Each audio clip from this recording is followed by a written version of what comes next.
Thank you, and welcome to our 2 o'clock budget working session meeting today. It is September 26th, 2022. Let the record reflect that all 3 commissioners are present, our executive management team, and we will go ahead and start with our budget process. So our assessor, thank you, Tom Kotis, for being here. Appreciate it. Thanks for having me.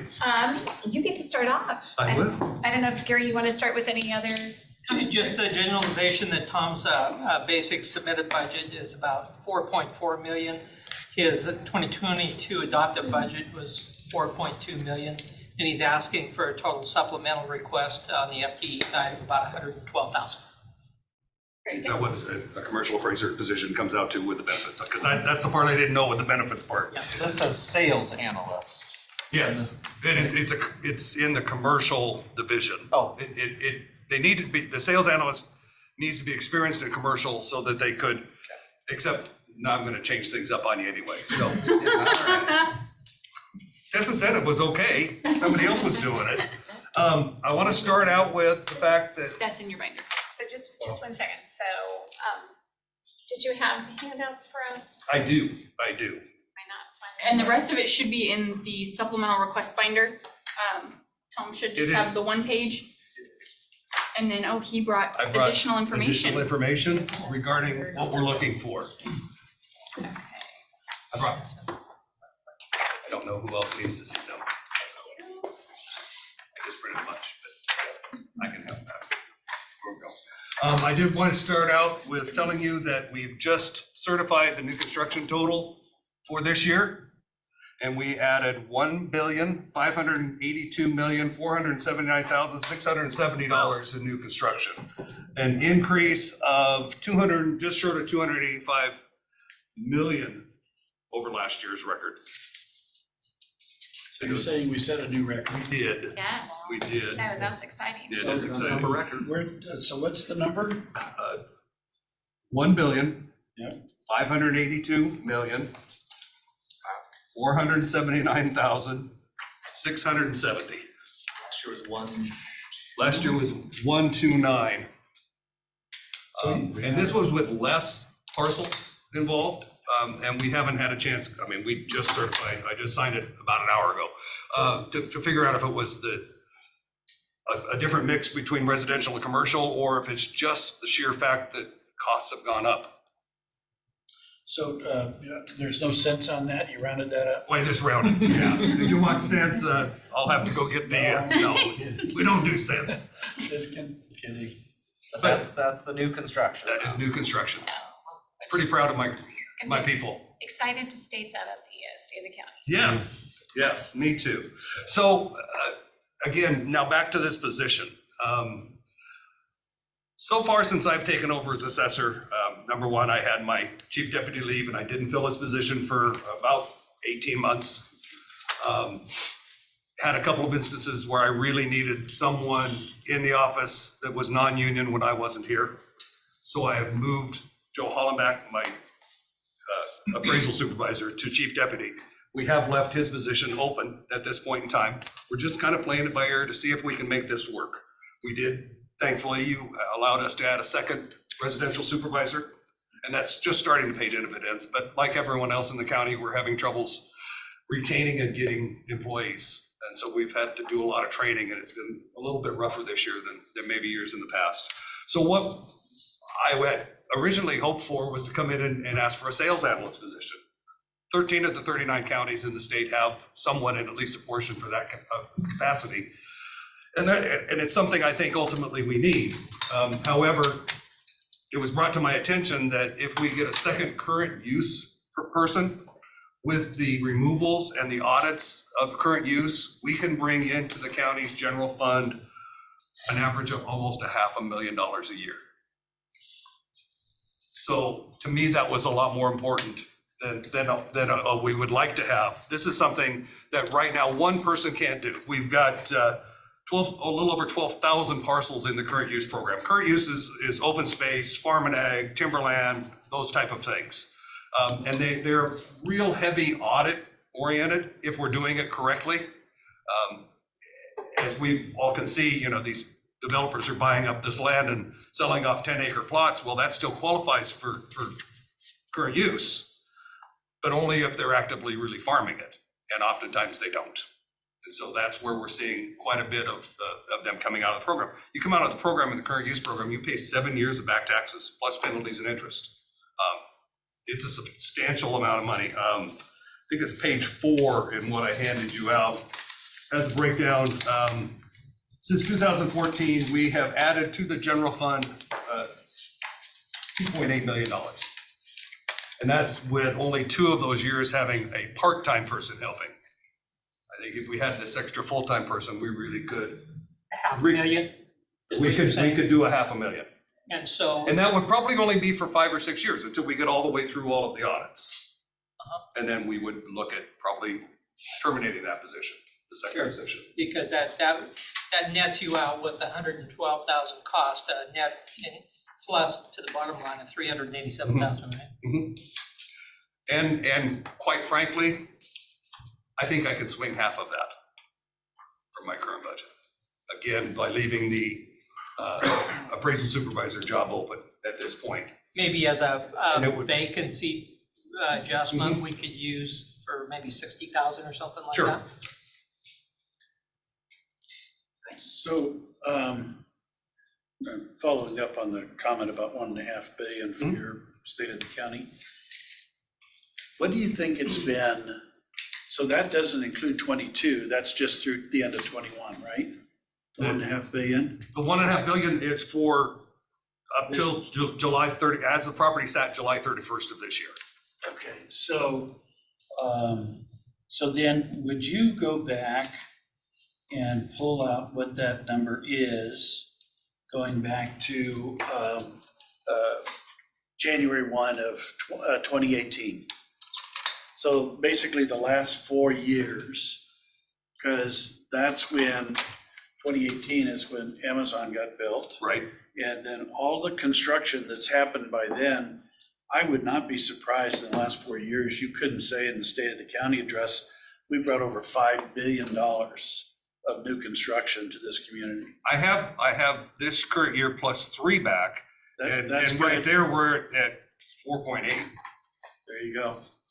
So if I pick up 18, definitely we'll be over that figure. Just another good number for you to Yeah. use. Yeah. And that's kind of like holy cow number. Yeah. Yeah. Let me write that down here.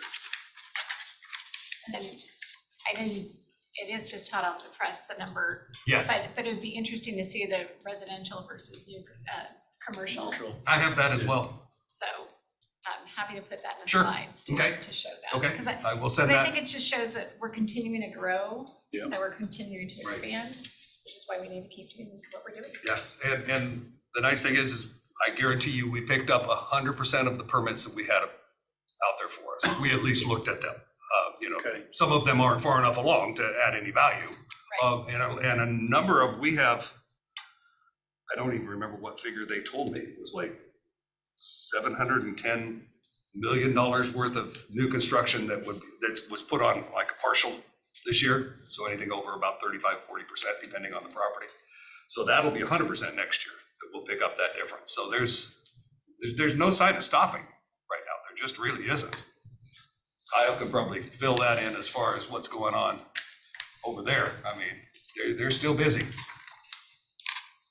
Well, I'm certain there are those in this community that could figure out how to stop it.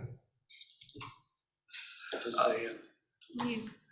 Yeah, and again, the $2.8 million figure that we brought in, I'm only talking what was returned to the general fund. I mean, we brought in $5.7 million just to the different taxing districts. Yeah. Of which some of that we're involved in, so Would you be curious how much is outside the city of Spokane? most, there's not a lot inside Spokane and current use, so.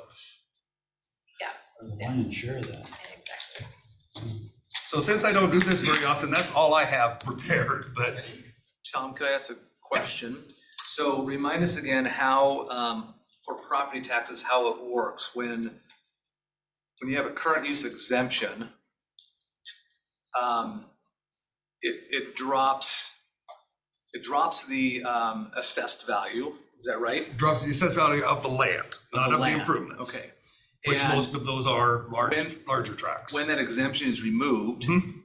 it's a full times the mill rate, add back to property taxes. It's not then spread across everything else like a 1% No. increase would be. Correct, no, It's dollar for it dollar. goes back to what we would have calculated market value on for each of those 7 years when it comes out, or 9 years if it's in designated. Times the mill rate. Times the mill rate gives the currently property for taxes. whatever that year was. Okay. And you said you can go back 7 years. 7 years on current use, 9 years on designated forest. Do you happen to know, 2017 was a big year, and I see. it That was the year we audited. had 2 full-time people doing the job. That was the last time I've had that. So in part of that, I guess the question is, I mean, we've had such a hot market and all the refinances and all of that going on that appraisers are at a premium. Do you think that now that it's starting to slow a little bit with interest rates hikes, we're not gonna see the refinances, because with interest rates higher, people aren't gonna be refinancing. Do you think you're gonna have more opportunity to fill your positions? Spoke with the fee appraiser over the weekend, and he had, in the last 45 days, he's had 1 job. You can't live on that. So, yeah, I do believe we'll get some more fee appraisers to come in. Just historically, it's always been when the market's turned, and or realtors, because it's the same way. You look at, what is it, 3,500 realtors out there right now, and maybe 1,000 sales at the most in a month. I mean, that's not, even with today's prices and still getting the 6% commission, that's not enough to live on for many of them. So typically the realtors bow out about the time their dues are up for renewal. So that's when I got out of it. So So if I'm tracking, Tom, what you're proposing is hiring on an FTE for current use work that's focused on auditing yes, the validity of the exemptions in place today. The, and the way you've presented this is the position would more than pay for itself. I believe so. $500,000 a year for a number of years to catch up to 5 years, and the position would be in the $100,000 fully loaded category. Mhm. Okay. If we could find about 20 more of those. Yeah, Counting. yeah. I Great. do have 1 current full-time FTE in that position, but it's just more than they could handle just keeping up with the renewals, because we have to, on every sale on a property like this, if the people want to stay in the program, we have to look at it and sign off on it before that transaction can close. So just those have been hard enough to keep up with, let alone all the questions that Stu gets. So Well, and it's gonna be, if that's the case, we do need to be timely, because every day is an interest rate change. absolutely. And so for citizens, for customer service, I mean, that, I can see that being a big deal. Yeah. And then can we, and then if you've got the additional revenue to offset, Mhm.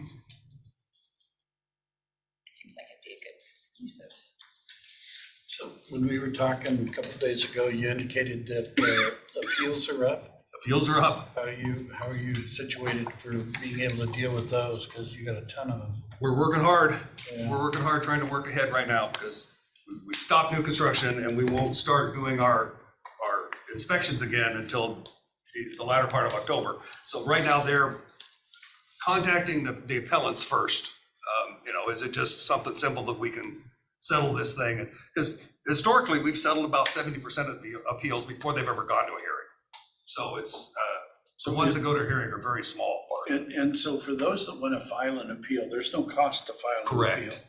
So they can go ahead and file the appeal and stuff, because Is the Okay. deadline already passed though? Yes. To- You've got 30 days after the notices went out. So okay. we aren't going to get any Not going to get more. any new appeals now. Correct. Okay.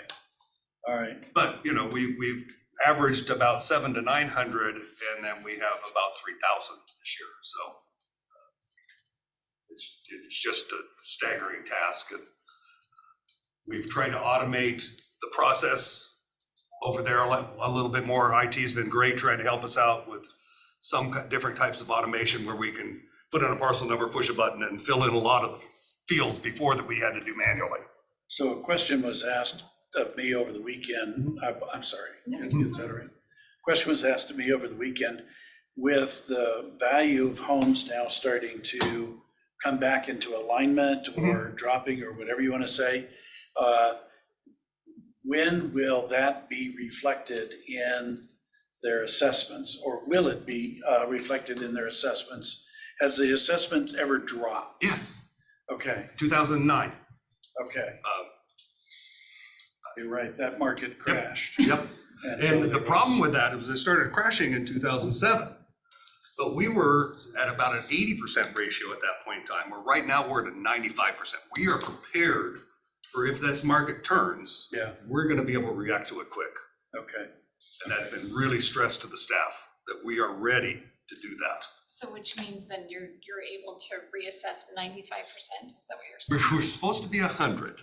100's a hard number to hit. Right. Because that means half of them are overpriced and half of them are underpriced. So we usually go between 90 and 100%. Is what we're shooting for.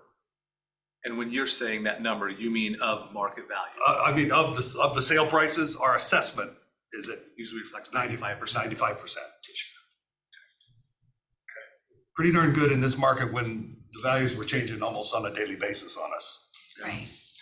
So as they're declining though, Mhm. I guess, maybe I'm misunderstanding. Because you're on a 6-year rotation for inspecting properties. Right. But, We are on an annual basis though for changing values. okay, Values, yeah. And as of last week, I didn't check today, even currently through last week when I checked, we were at 96% of the sales coming in. So and now, even just for the month of August, we were at 94% of those sales coming in. So it hasn't dipped below where we're at.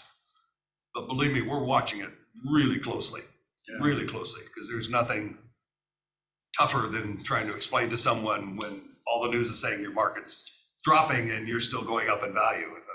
I lived through that 07 and 08 mess and I didn't like it, so. and do you help the districts, because so much of property tax, people don't understand, we don't receive all of that. It goes to the districts who are basing their budgets. So you're in communication with them as you're starting to see. My that. levy people are in almost constant communication with all of them right now. To let them know that their budgets may not Yes. be.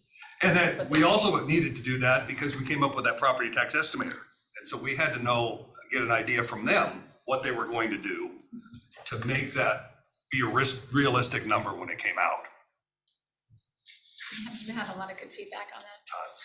We would have had a lot less appeals if we'd have had that ready. I just didn't think of it soon enough. That was my fault. I think I used it and it was pretty spot on with Yeah. mine within, a few dollars. Yeah, good. So, No, we went back, I had them go back 4 years to figure out, to compare it to the actuals, and yeah, it was within like 2%. So we were pretty pleased with it. And again, ton of hard work from the IT department and my levy department.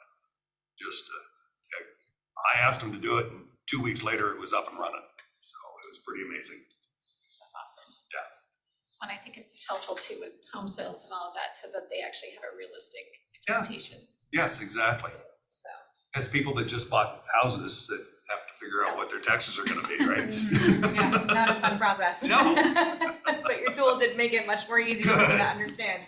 Good. So you get that other year's annual construction number for us? Sure will. Yep, I've got it on my note here and I'll send it to all three of you. Yeah, and then residential. And also the versus residential commercial. versus commercial. That'd be great. Sure do that.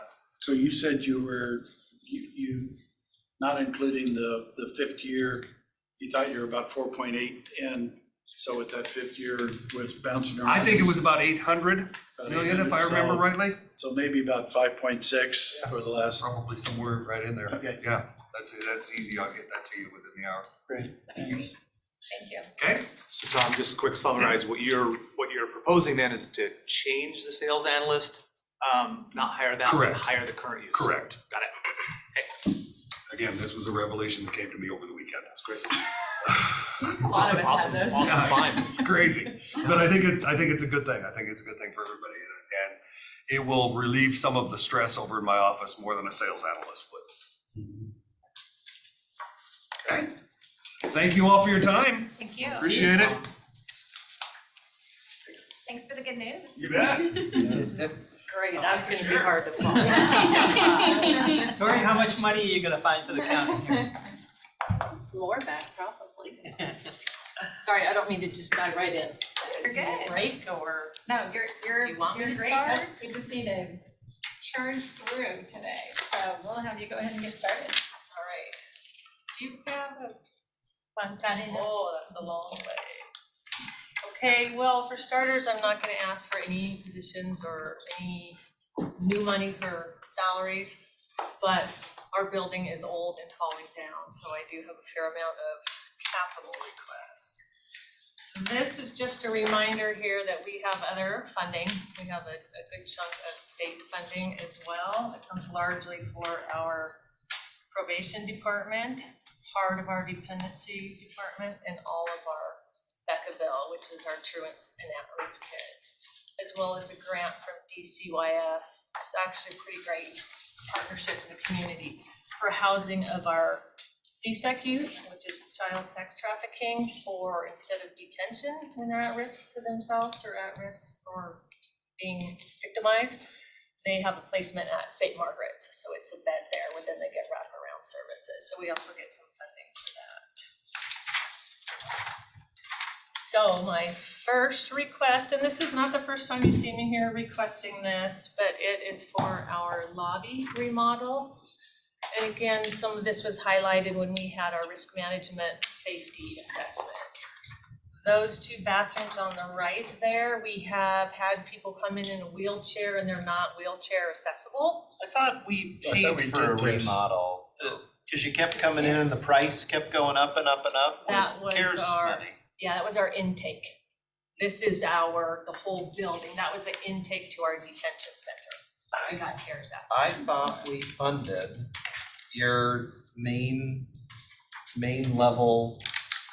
I think the request was for both, and we decided to forego the lobby area, Okay, and research it and review a little further, and we just went with the intake, okay, to be able to do some other projects with CARES money. okay. So it's to make those two handicap accessible bathrooms, and then where we have our receptionist sitting, they're in this little booth that's just in the line of sight. And again, this came about recommendations from our assessment with risk management on the safety issues. They don't really have an exit out into the secured part of our building, so that's part of it. And while doing that work within existing space, we'd like to add a couple walls just because we have some strict confidentiality issues with juveniles, and so it would allow a little more private spaces. We did have a quote for this in 2019, and Bruce actually did come over and look at it. 2019 prices were $266,000 estimate. Now, we all know in the last 3 years what construction costs have done, so it would probably be significantly higher now. So I will say too, as we talk about these, some of them are really, they're rough estimates as far as what they would cost. We would need Bruce to come in and look at the rest of them. And like this next one, for example. So you don't have updated costs on any of this? No. It's tough to have him come in and spend his time and get a team in there when we're not quite sure. This again came out of our safety analysis, and this is moving our secured door that keeps the rest of the building secure. It's moving it to the forefront. Those two spaces right there have large windows, and that's our social files and our legal file. Legal file by law has to be open to the public, so that moving that security door back would then require us to open another small space that's open to the public. And this is again in case of active shooter or something like that violence, they are behind a secured door. Right now, our clerk's office housed in our building has no exit out of that room except into this open hallway. So it also provides them with an exit behind a secured door.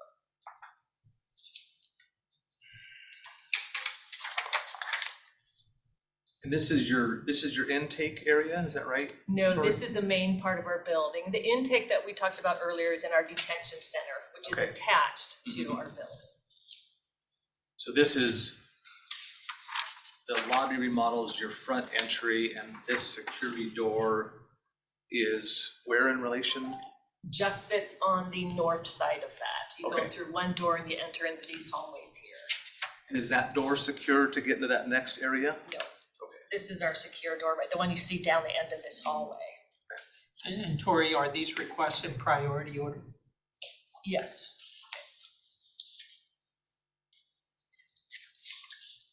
Okay, I'm ready, Gina.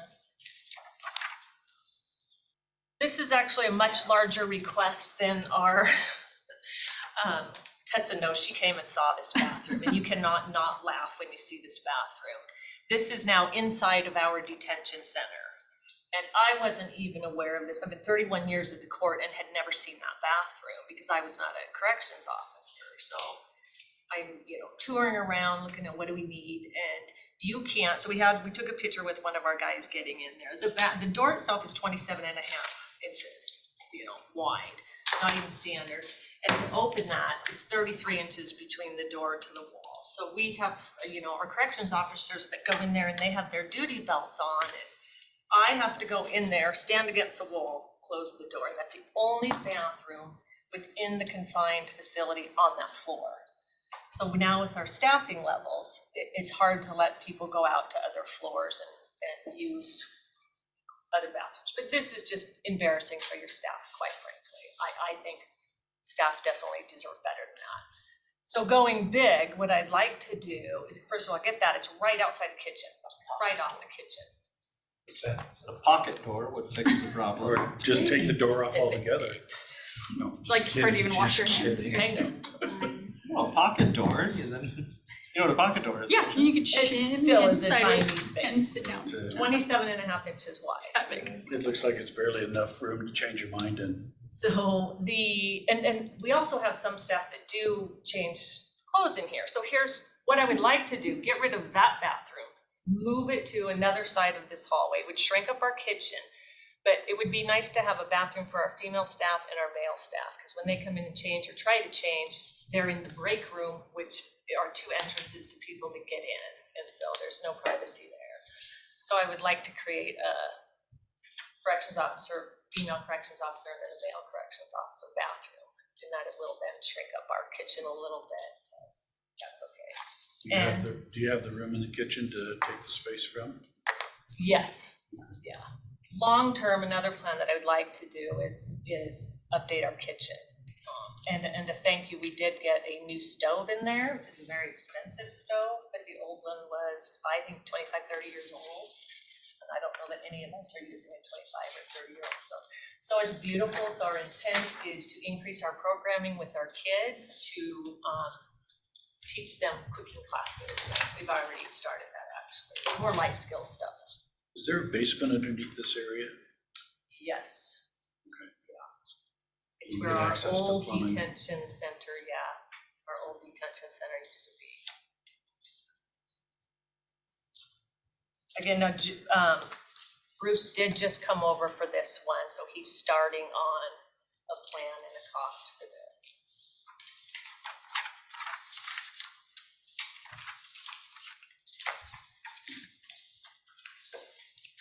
All right, this is on our second floor. We have a CASA program, court-appointed special advocates, that largely is handled by volunteers. And then we have 3 state-funded staff who oversee those about 170 volunteers. So that includes training, in-service training. So we do a lot of the meal prep and food prep for the trainings here. And it's also staff break room. So this is for volunteers to help kids, but it also is for staff. Again, old, out of date, that kitchen sink You're not talking facility. about the staff here, right? Holding out of Well, there. I am kind of, I'll speak for myself. That sink there, facilities comes over probably twice a year to fix because it's leaking down into the basement, like a lot of our building does. So we literally have umbrellas in some places for when we have leaks, umbrellas over, they're upside down to catch the stuff before it goes in. We had a roof redone in 2016, but Guild does have an RFP out for that to get that fixed. They're over there all the time. I don't know if you guys are aware of that, but they were just over there. Fortunately, our detention staff walked the whole building once a night just to check, and there was water running down in that basement that I just mentioned, and it was just flooding everywhere. Fortunately, they were able to turn it off and do what they needed. We have a lot of problems in this building with water, rain and pipes. So this is an upgrade, just a remodel, not even a remodel, it's an upgrade to what's in there. Next request is our tread on our stairwells are pretty much a mess and uneven. The picture on the right that you see was because it was so damaged at one point, it was a imminent safety risk, so those were replaced. We would like to do that to all of the other ones. And based upon our estimate that we had before, I think this is around 5,000 to 10,000. Yeah, 10. 10, okay. For the whole building? Yes, although the basement detention one is in another request. But yeah, there's west stairwell, the center stairwell or carpet, so it'd be the west and east end, minus this one, which is only goes from main level to the basement.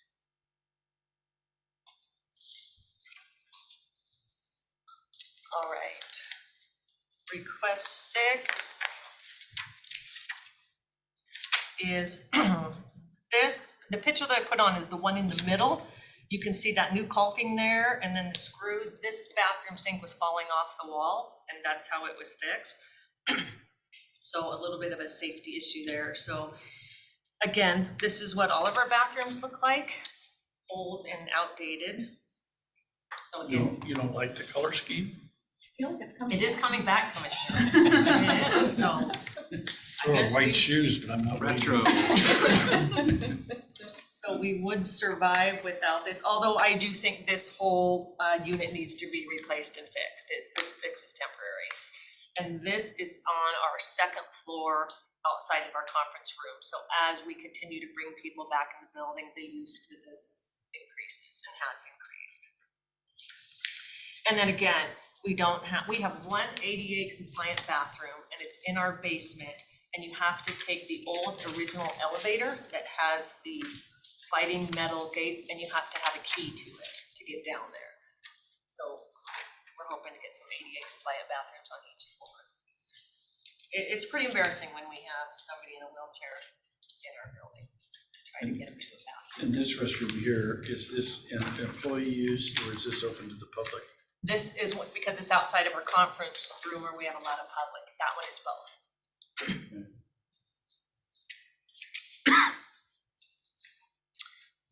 Next request is just, again, ADA compliant water fountains. The one that you see the pictured on the left, that is to replace it. And then we would like an additional one. We have a courtyard down in detention outside where we don't have any drinking fountain. And again, staffing issues, line of sight with the kids. When you have a kid that needs to go in and use a drinking fountain, then you have to have a staff go in there. So we'd like to have one placed in the outdoors as well. We did, when we were doing that intake, the detention intake remodel, we were wanting to put one of these in there and the space just didn't work, so we didn't do it. So we do have an estimated cost from 2 years ago on this at $6,000 each. That doesn't seem right. Yep, 10,000 total. 6,000 for a drinking fountain? I know, that's why No, I thought they were, that's way too expensive. yeah, and maybe that includes all of replacing it and putting it in, because I Probably remember fixing some of the seeing that. piping and plumbing. With it Well, being you've got such a water short already building. there, you got electricity already there. So the Yeah. only thing you need is to replace the unit. I'd replace that. That's just way too expensive. I know, I want to. And I don't, do you put a water fountain outside? Cause it's, because of winter and all of that, I didn't. Well, we do have a covered part of the courtyard. Right, but it's still just The freezing and outside stuff, water. so. Yeah, we haven't had those guys over to look at that yet. I don't know that you could put a water fountain itself outside. Okay. And these are Okay. with filters too, or water dispensers too, so you can fill up Yeah. with the filtering system. If that's just a charcoal system, that's really not that expensive. I $6 will grand get- is really expensive water fountain. Because we did have an actual cost on that when we were looking at doing that, so I'll report back on the actual cost of that, because yeah, when I look at that too.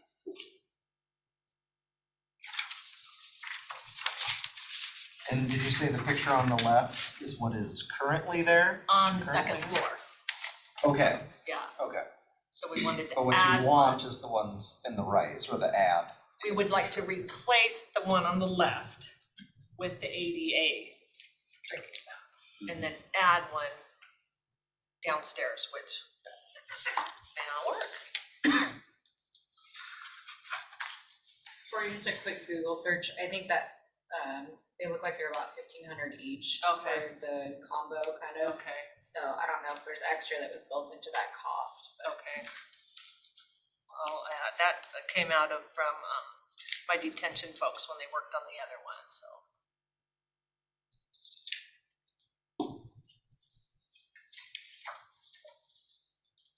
All right, next request is, again, we're going back to the 70s. This is our school in our detention center. So one needing to be fixed is plumbing. The picture on the bottom in the center is from where we had leaking in, again, pipes that dripped all over. So we did fix this in the room that's not shown, so that did get fixed. The piping got fixed and the roof got fixed, and this one did not. So at this point, we try not to use this classroom because of that issue, but we would like to get this repaired. Again, get this cabinetry updated. The hallway, when you walk out of these classrooms, is this dark hallway with the yellow doors. Again, we'd like to take that off, brighten it up. In the work we do in our building, we're really focusing on trauma informed. So coloring is important when you have kids with sensory issues. So we try to fix, the atmosphere to be more conducive for our kids, especially in a learning environment here. Are the cabinets in good condition? It's just the color that is kind of abusive? Well, we're literally about 50 years old, so I don't give them everyday use myself, but they are that old, but I can't tell you exactly if every door opens. I mean, if they're in good shape, I mean, cabinet work right now is just going at a premium and stuff, so Maybe if we repurpose those, that'd be a lot better. Could be a fun art project. I can report back on that as well.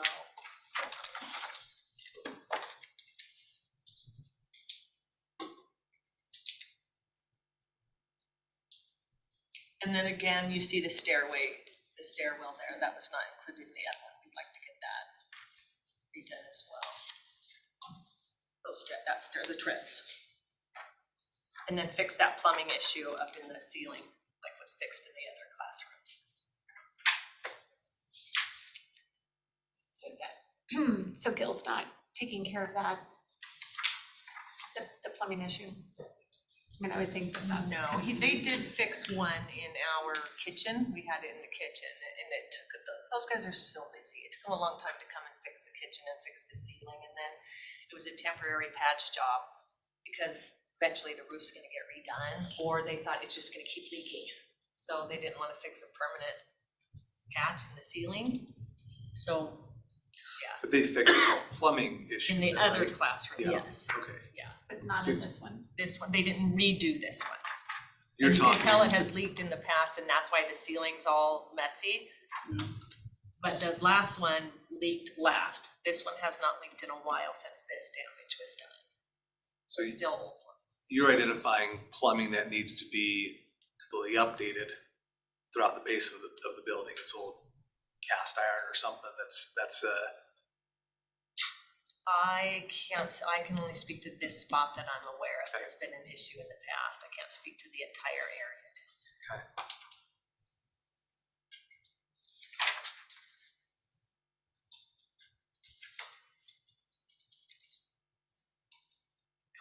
So next request is just our gymnasium floor that was 10 years ago all replaced.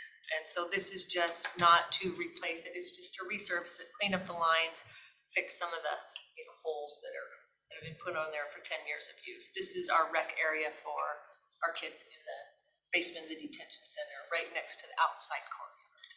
So this is a repair job.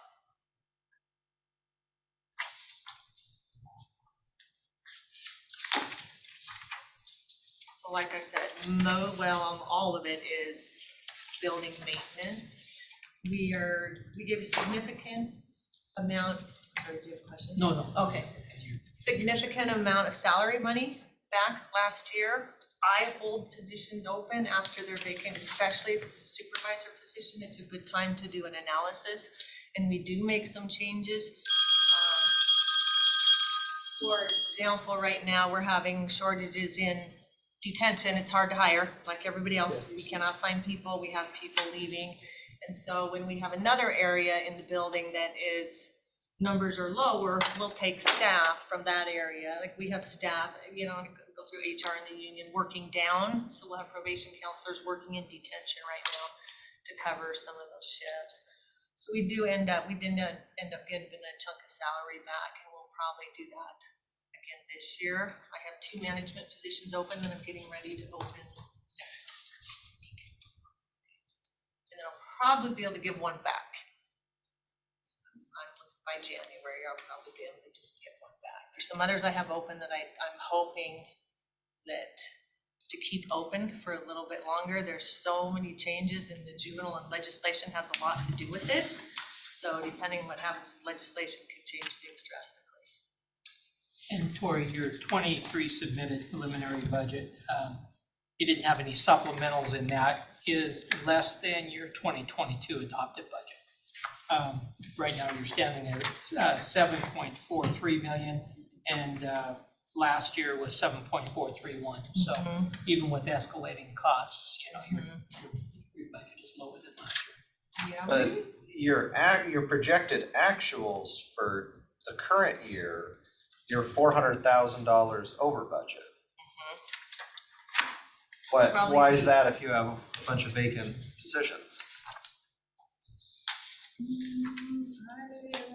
I mean, if you've been able to shift folks around and you're having difficulty hiring, how are you not coming in under budget? Didn't we put some capital funds for improvements in 22 that were spent? I'm trying to look, and we did apply a vacancy adjustment to juvenile for 23's budget. Okay. So they have a vacancy reduction in there, knowing that they have these ongoing vacancies. And we did turn some into capital we were allowed to turn some into capital at the end of last year for, I forget the project. Oh, our cameras. I think that what it was. We upgraded all of our cameras in the detention center to record audio and video before they were just live. So we did take some funds. But that was last year, you said? Wasn't it paid for in 22 though? Correct. Rolled over 2021 into 22. Yeah. Correct.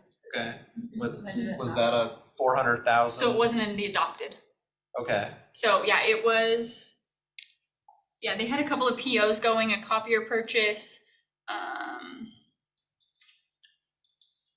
181, at least $200,000 in POs that were rolled over. Okay. So that's probably a chunk of it for timing. Okay. And we will be giving a position back. Like I said, I do not think I'm gonna need to fill it, so come January, I think I'll fill this one back.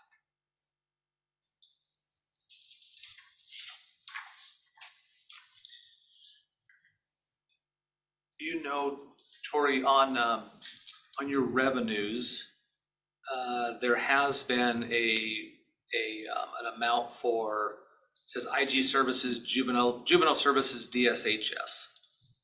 And it's been budgeted for over $1 million and actuals were around $1 million, but there's a 0 line item this year. Is that funding that will not be coming, or do you perhaps have a miss in revenues not being budgeted? I see what you're talking about. Our revenues are not necessarily, we don't generate revenues. We do from JR, and it's never close to $1 million, so I'd have to look at that or talk to Teresa what that is. We do not have. My gut is that that's either DSHS would be our IG state transfer. money. It could be, yeah, That's our state Becca. money. GRA block. AOC would be BACA, so it would be the JR, it'd be the probation money, the stuff that was up there in, I have it green, And so that comes on at a different time in the year with the state's fiscal year. is July 1 to June, through June 30. Yeah, you and I talked about that a little bit, That- but do we have, is that kind of a reimbursement for things that we're incurring? And is it a certainty that we're going to get something? Not until the state budget is, like they have not really ratified that, and especially with this, it'll happen this year, with this long legislative session. They may not ratify that, but our employees are still working on July 1, so often you all front that and then it comes back to us.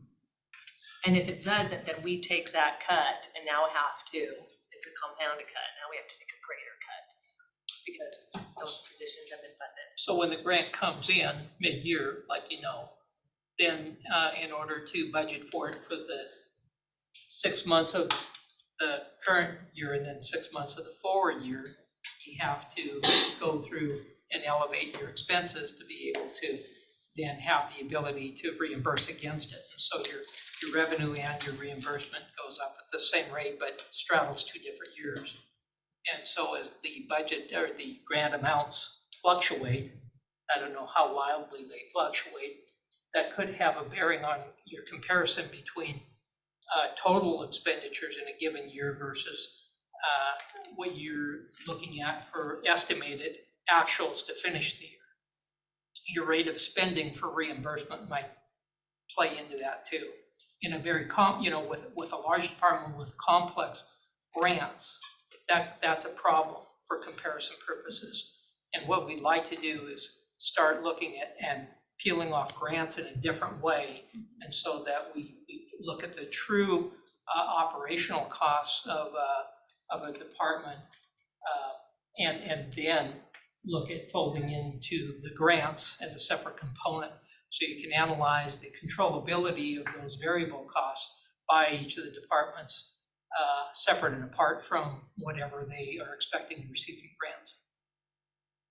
And this grant is not like what I think about as a grant. This is state funding that comes year after year, like Legislatively authorized. yes, and distributed through a funding formula.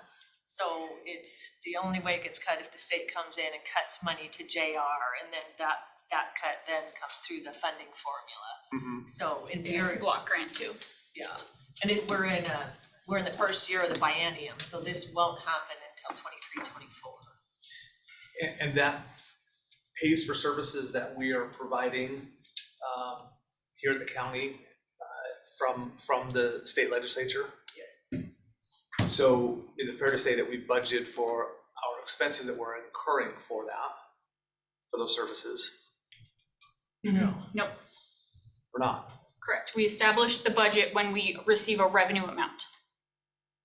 An expense budget as well? Correct. Okay. When we receive the revenue award from the state. Okay. Because I'm looking at last year's budget in the roll-up tabs, and it shows a budget of 8.9 million. Is And that that's- because we added the revenue mid-year? Yep, And the and the expenses expense mid-year. mid-year? Are these program expenses? FTE expenses? Yes, What do we spend the block grant money on? I'm wondering, when we get the funds, and are we going out hiring a bunch of people, or? no, it's ongoing staff. This has been, now sometimes we might get more money. And so we'll look like we did move in our state funds. We did add a mental health professional using those state funds.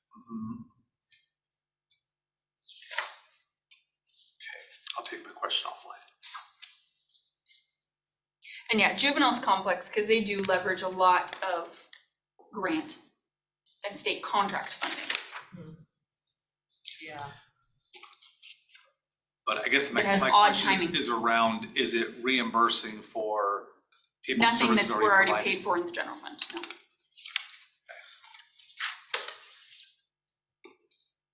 If block grant got shut down, if the state said we're done with block grant, we would shut it all down and walk away. I would cut a lot of people. It'd be, staff would be out the door, that's how it would work. The staff aren't out the door right now. Staff are here on Cause we have money for our it. payroll, but there's no money in the 2023 budget. And we for haven't the budgeted revenue. for those staff for next year until the grant comes through. So we are covered now, they have given us our allotment for this year Through and next. June 30. No, it's a sorry. biennium, so they could come in mid-biennium, they could, and they've done it in the past, haven't done it for years and years. They could come in mid-biennium and make a cut, and then we deal with that with, well, obviously still all under the same union contract, so least senior goes, but somebody goes out the door. Unless I come here and say, can you help us cover these? We don't mix those two budgets. Right, but if you're on a biennium budget for that, from the state, the contract, then wouldn't we have all that in there? In a grant. It's part of it's a PeopleSoft limitation. I know where you're trying to go. You wanna see, if we spend this money year after year on the same things, when we have better grant reporting and tracking in PeopleSoft, we'll be able to do a lot of that, Scott. It's a system limitation currently. I guess what I was looking is there a increased revenue opportunity here that we're missing?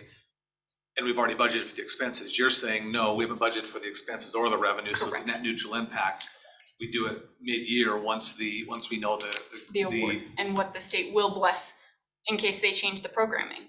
Maybe they say we want you to spend more on people and less on professional services, or more on professional services and less on the current staff. If it's a 2-year biennium grant, we should know that. Right. And it's built in. But you're saying it's not built in because we haven't addressed the revenue. So it's like, all of it is built into 2022. If the award came in this year, this summer, we've set up the budget for them to live off of for the next 2 years. In a separate bucket. Outside the general fund. No, not for block grant, because that is a state contract that exists in the general fund right now.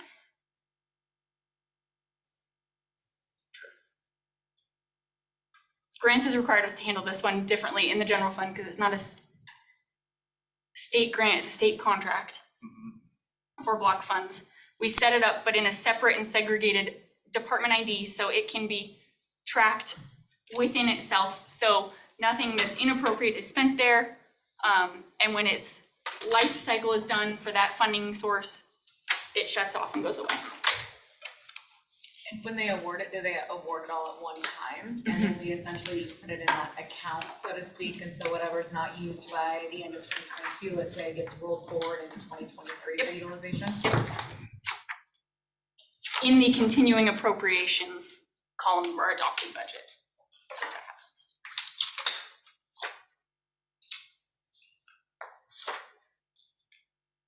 Any other questions for Tori?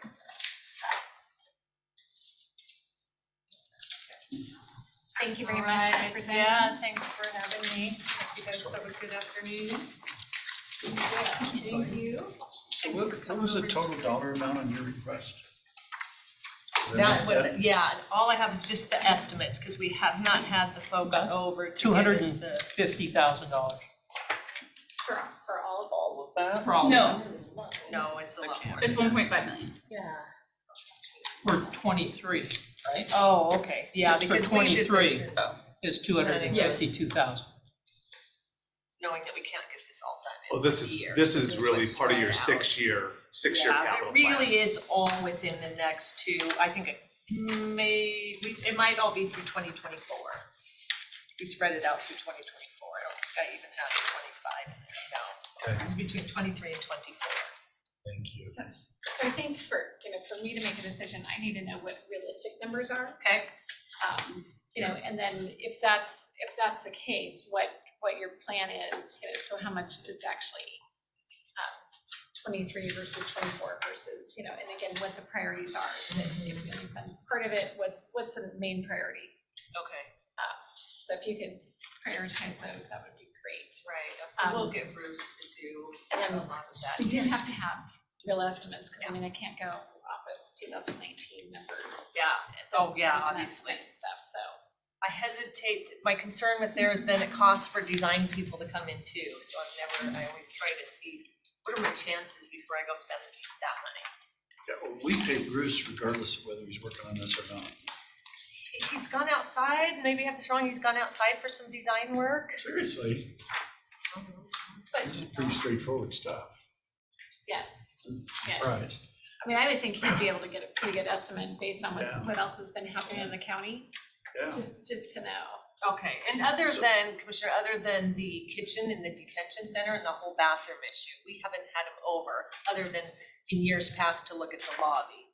So we have not had him say, hey, look Yeah. at this, and he tell me now I'm going to the design team. I don't wanna get him in trouble. The other thing that would be helpful from my standpoint Okay, is if you prioritize these and tell me, unless they're presented in a priority They are. situation. Oh, they yeah, are. they are. So request number 2 is your second highest priority.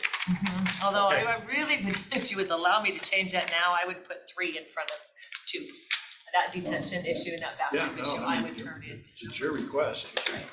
So 3 becomes 2 and 2 becomes 3. Okay, thanks.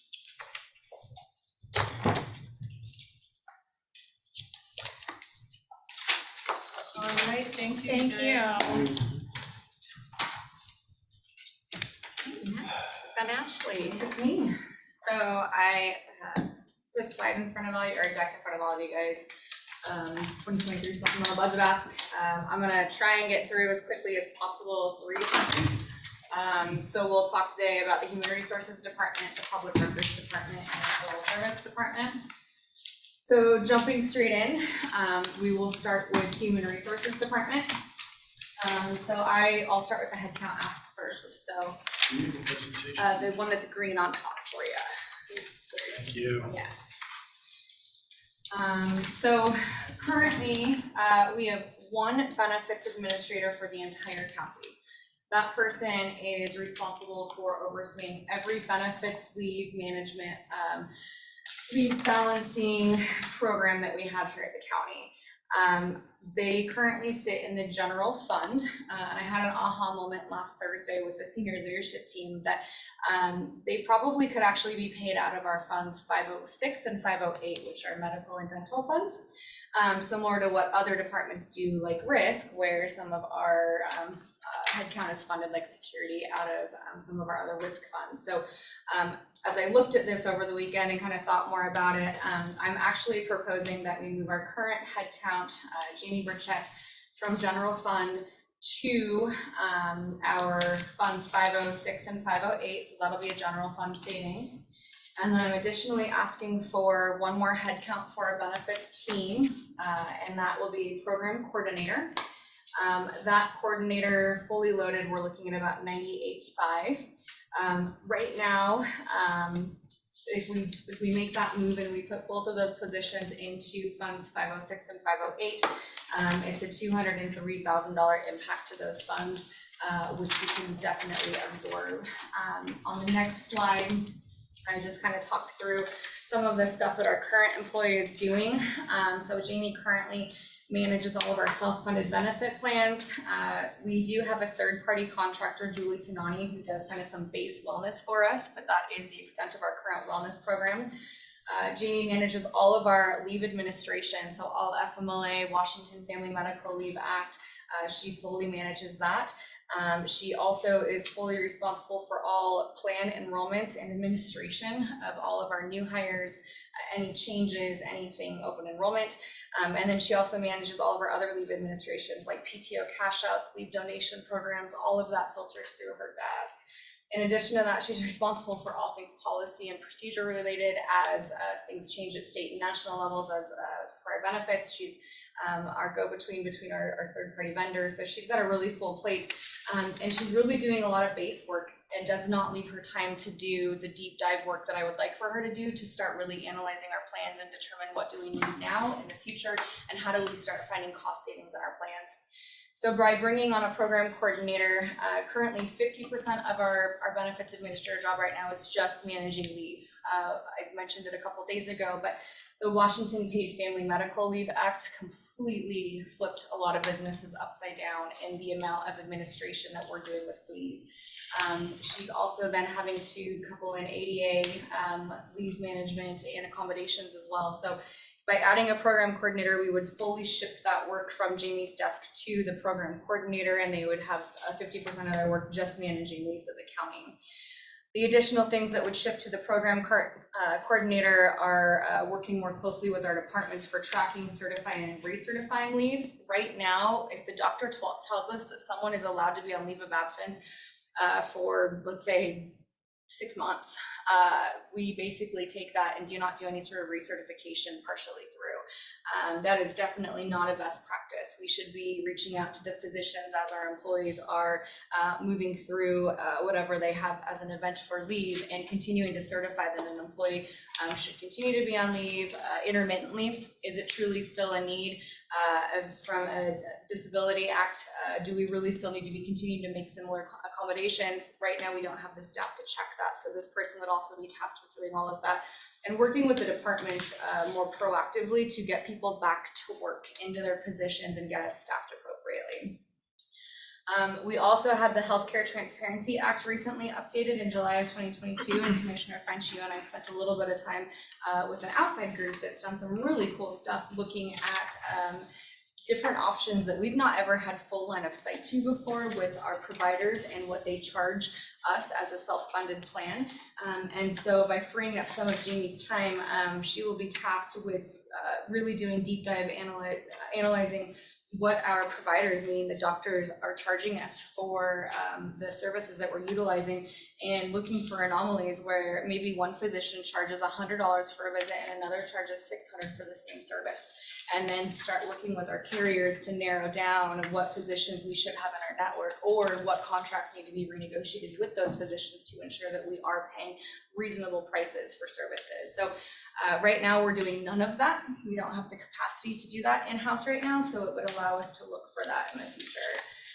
By adding the headcount, additionally, we would be freeing up Jamie's time with the day-to-day manual data entry and tracking of all of our forms and processes to be able to implement online services, and also to get us compliant with additional legislation that changes on us with benefits, and ensuring that we are meeting the requirements that are coming at us from Social Security, from Medicare, as reporting changes, structure changes, and so we should be able to focus on that a bit more as well. And then the last big thing that I see as a need for us in the future is to really start looking at what sort of wellness initiatives can we roll out across the county. While Julie is wonderful for things like sports massage or wellness classes, we really need to start looking at our plans and figuring out what we need to be building into our benefits that will be a more proactive wellness approach with our employees. When I looked at the distribution of utilization of our plans, those that cost us the most money are those with 3 or more comorbidities.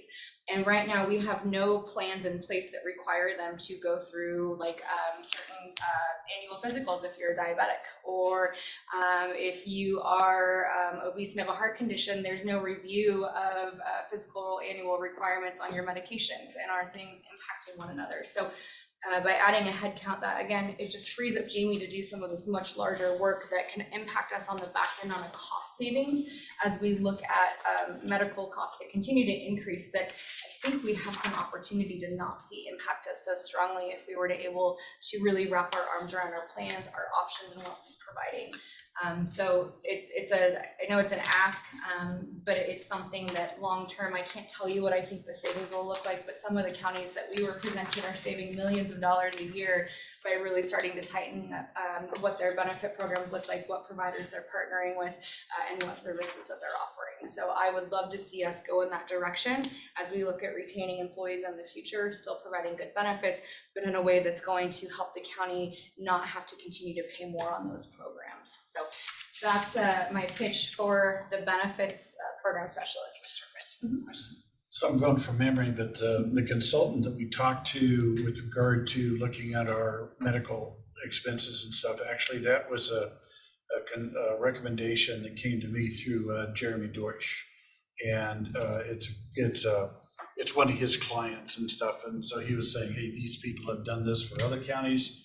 You ought to at least have a conversation with them. And so we had a conversation with them. It sounded like, they could be potentially pretty beneficial for us, but I leave that to Ashley because she's more of an expert in this area than I am. So just want to give you that additional background so you know where that came from. And I appreciate that. And then, so is Premier not looking at any of this? Premier doesn't do any of that for us. So Alliant is our third-party administrator, and they do a lot of the kind of back end giving us notices as to what's coming, but they're not doing the deep dives. That's where the employers benefit administrators come in and really are doing this deep dive work, but Premier does not do this. I thought they were for the doctors. No.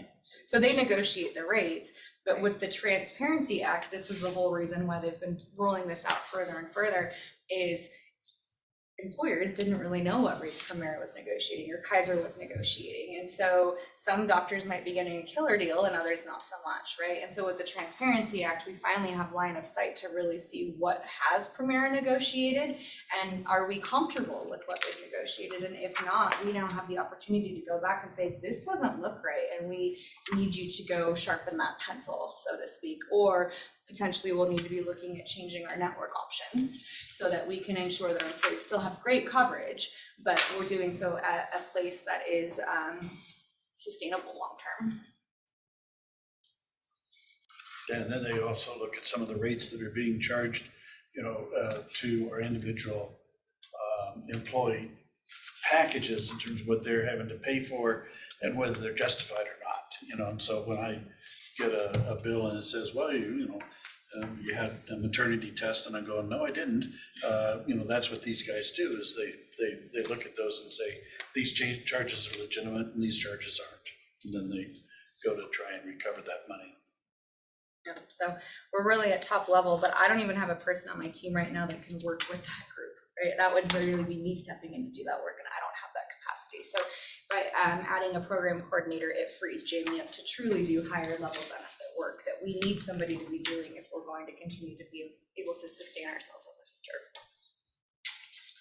So that's my first headcount ask for the Human Resources Department. The next slide that you'll see is for a generalist. So currently we have 2 HR generalists that cover anywhere between 1,800 and 2,400 employees, depending on how many extra helps we have on the books, what time of year it is. My supplemental ask is adding 1 generalist to our group. A fully loaded cost is $129,500. Supporting information on this, my generalists are currently working well above 40 hours every week right now. I am so thankful for their continued engagement and involvement, but we have a huge workload on our plate, and we have to figure out how we split the pie a little bit more. Current county turnover is trending at 16%, meaning we have new employees coming and going. We see a lot of promotions of our current employees for moving into leadership positions who have never been in that capacity before, and that takes a lot of HR support time for partnerships on things like training, onboarding, investigations, you name it. HR is a business partner to our entities. Typically in a wonderful HR world, which I get it, we're not corporate America, but typically an HR generalist to an employee ratio is 1 to 100. We sit at 1 to 950 on a good day. So our team is stretched very thin.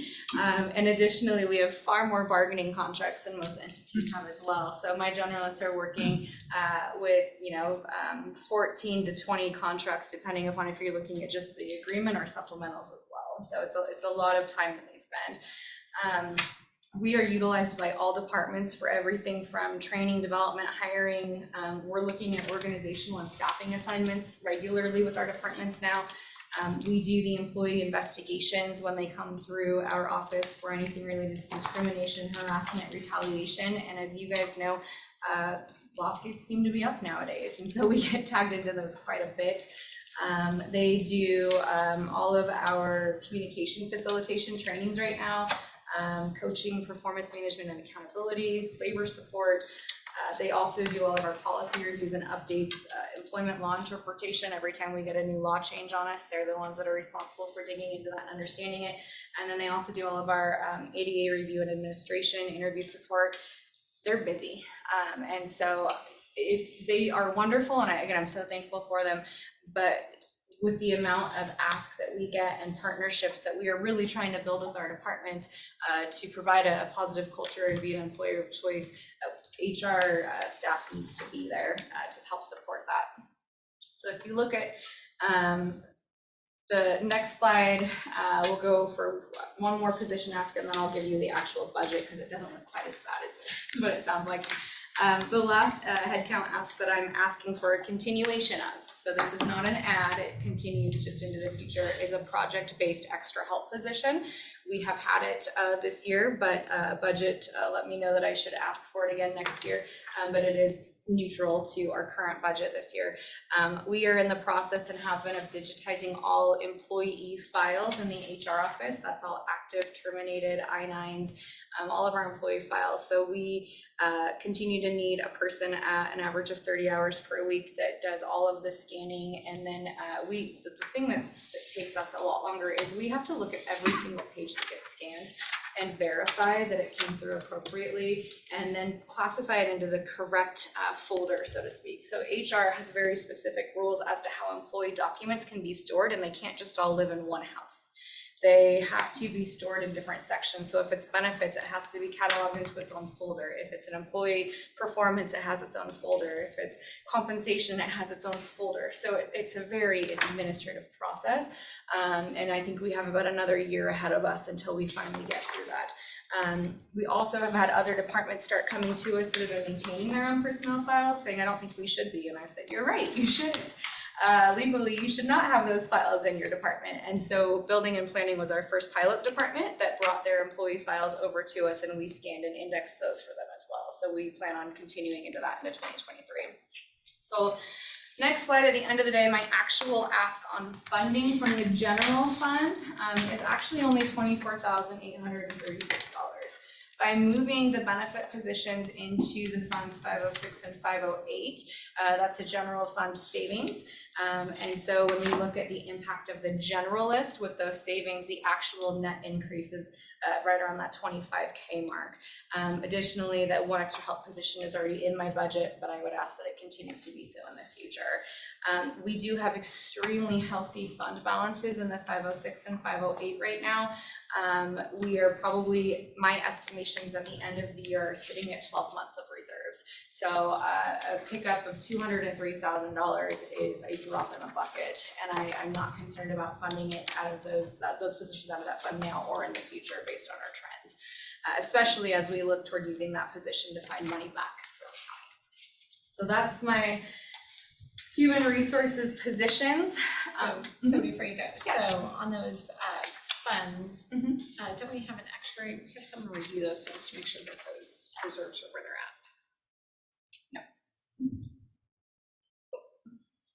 We do it risk. On risk, we do Because on our it's claims, liability. liability claims. I thought on our medical we did as well. We do an assessment with our third-party administrator on not an actuarial. Other questions I can answer for headcount? Okay, so next slide, the HR M&O ask, it's not much. So I am only asking for $13,500 in addition next year. Dear God. I know, right? And that's an estimate, I will say, so that's for background checks. Right now, HR runs all of the background checks for all of our departments, excluding our law and justice, because they obviously go through a much more robust process that I don't have access to. But with the increased number of background checks is related to new headcount coming in. Additionally, we have an updated rate schedule that we just received because obviously everyone around us is impacted by the labor shortage as well. We have a higher fee moving into 2023 that we're looking at. The other thing, and sometimes I hate that I jump down the rabbit holes I jump down, but I jumped down the background rabbit hole the other day, and we need to do a full policy update. I have genuine concerns that we are not background checking all of the positions we probably should be at this point. Additionally, there are very specific notifications that need to go out to people when they are background checked under the ban the box rules if they request it, that I knock on wood, hope we're doing consistently, but I think we have some room for improvement there as well.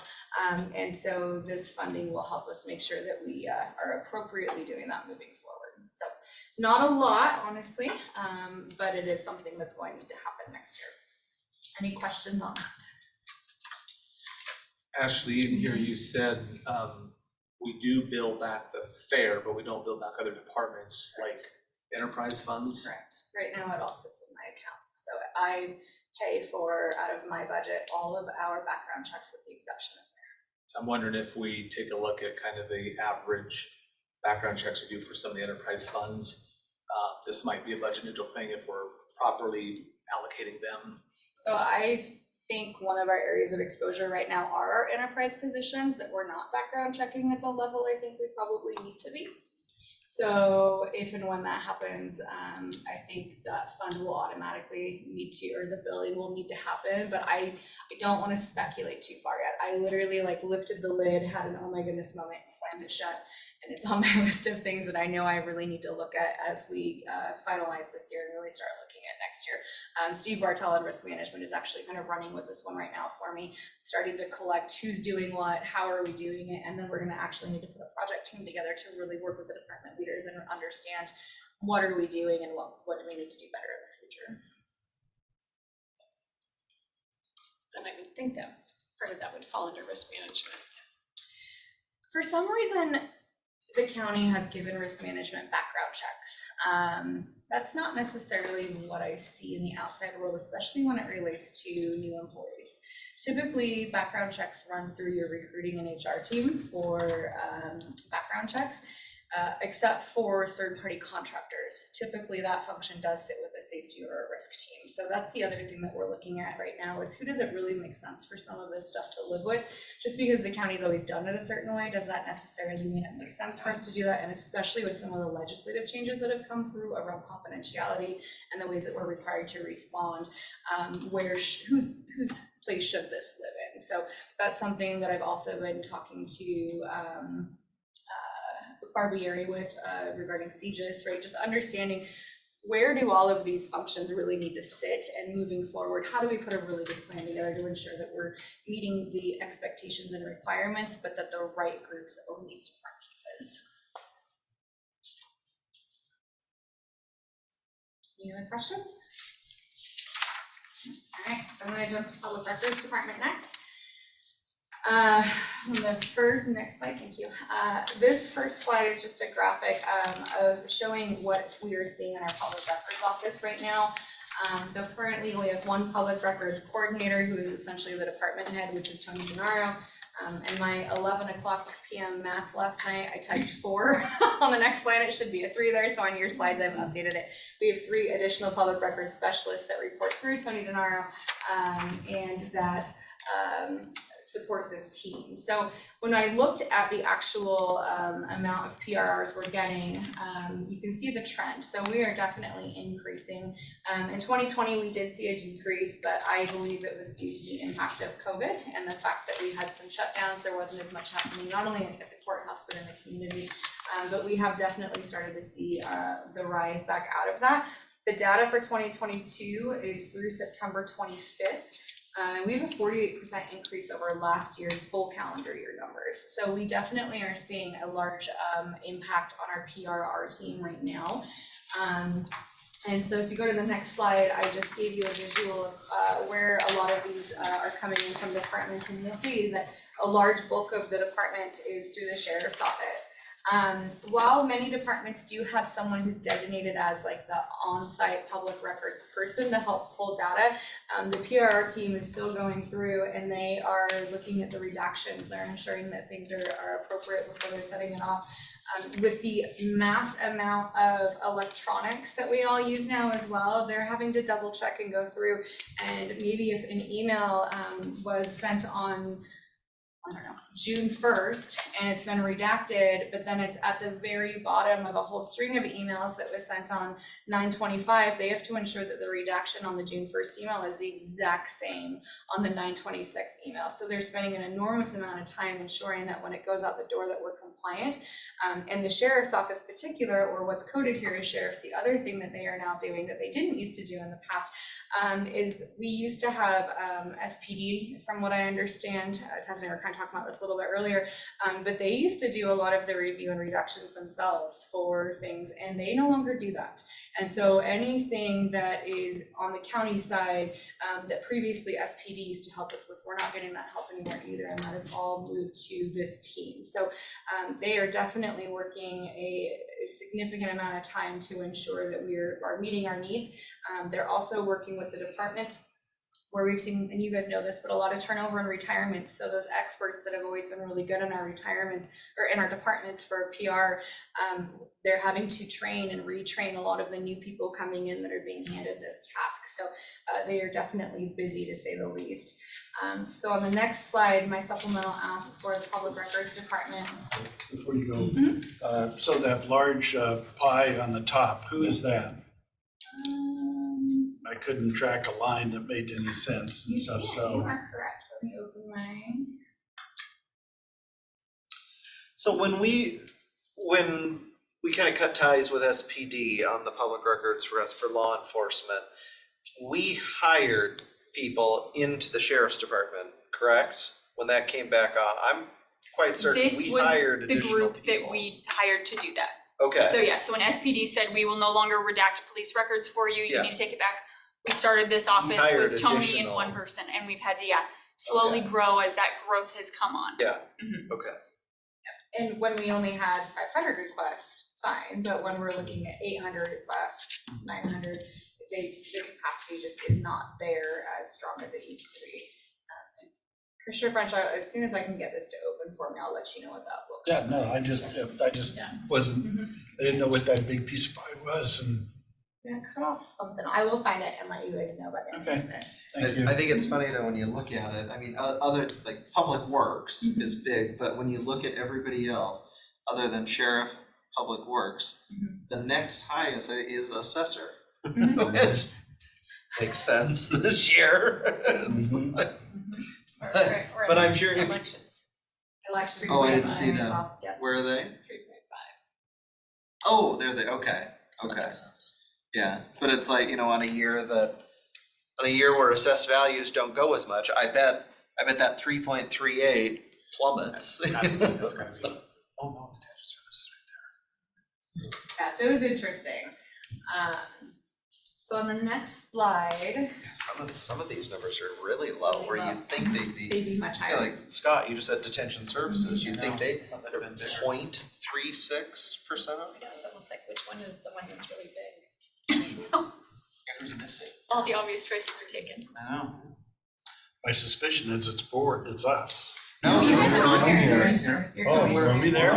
One point nine three. Yeah, we're, What a bunch of underachievers.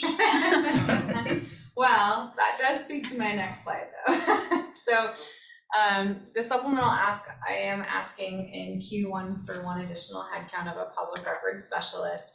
We do expect to see an increase in requests as impacted by the addition of 2 more commissioners. So what that number looks like, your guess is as good as mine, but we do expect to see increased requests coming in with the new commissioners. And then we expect to continue to see increase in requests with our population size as it continues to grow, with our violent crimes that we continue to see, and just in general as we have continued building and planning, assessor requests, election office interests and review that seem to keep coming. So my ask is that for full-time headcount for next year, which at a loaded cost is 74,000.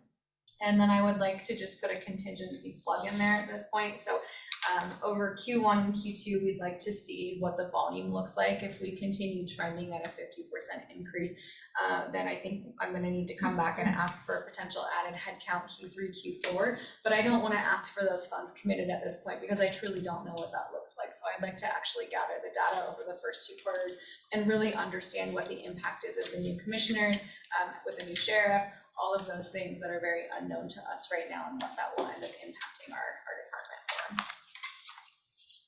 Any questions on public records? Other than the piece of pie that I will find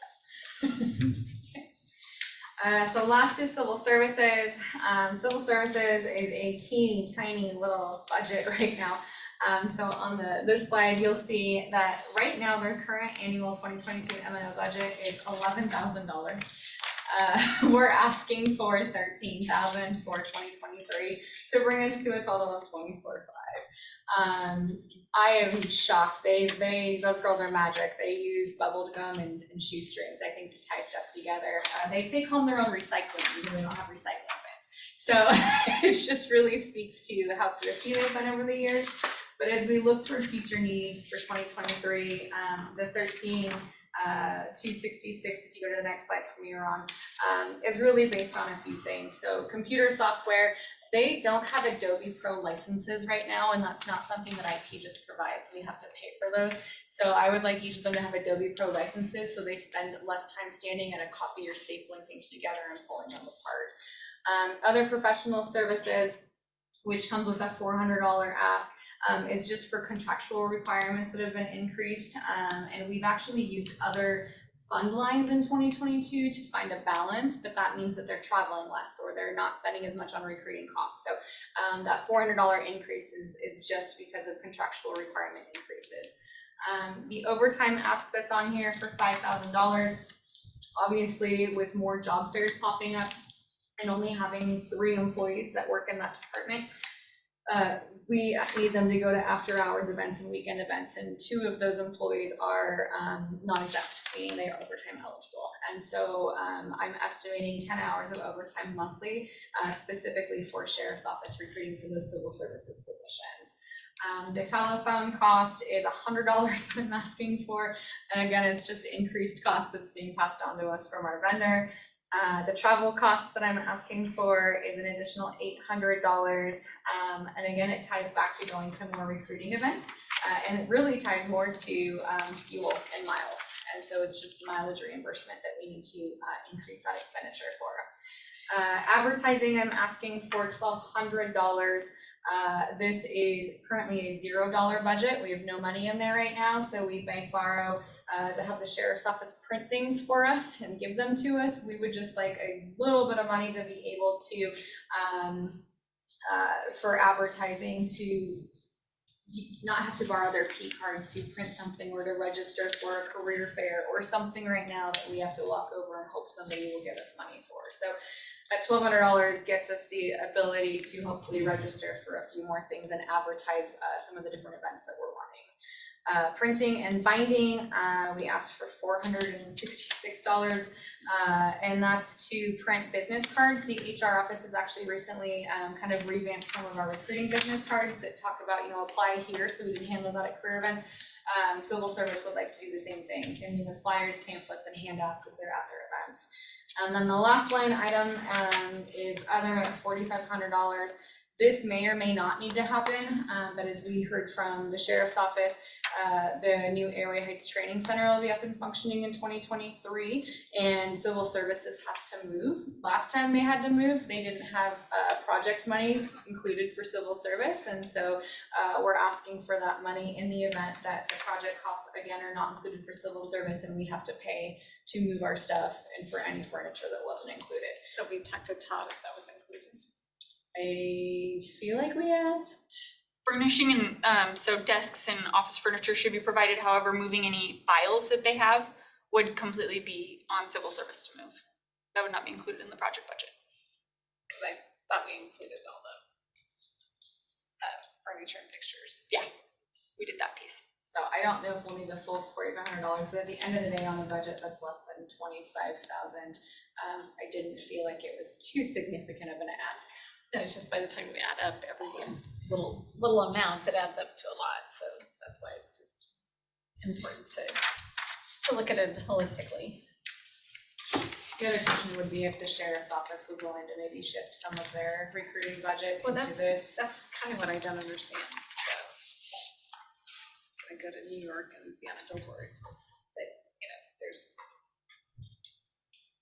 We'd be happy to take whatever they'll give us, or whatever you think can be reallocated, but they do, I mean, they partner really well with us, I don't wanna say anything negative, but No, it would be nice to be able to have this team that Because truly civil is service dedicated to it. primarily for the sheriff's They are office. only for the sheriff's office, for their deputy, so commissioned and non-commissioned staff right now. So,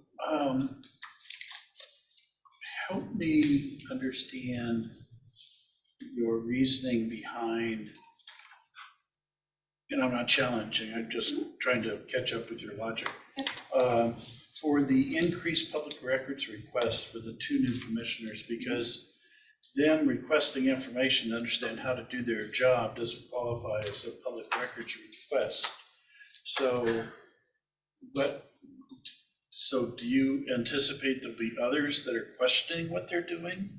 I would anticipate our public is going to, similar to what you guys get right now, want to know what emails are being communicated, or what decisions are being made, if there's directions the group is taking, or all of those things that we currently get for you guys right now. It's just adding 2 more headcount, well, 4 more with their assistants technically. Okay, all right, thank you. I think that's more than likely there's going to be some additional ask that comes in from the public. Will it be substantial enough on its own to warrant another one? I'm not believing it is, but seeing the trajectory of where our public records requests are going right now and our ability to maintain the turnaround times we're required to without jeopardizing or exposing ourselves to some liability there, I think the trend alone shows the need, absent of the fact that we're gonna have 2 more commissioners and 2 more staff individuals. Okay, thanks. That's it. Very good, okay. Thank you. I see we've got Dr. Singh on for the medical examiner.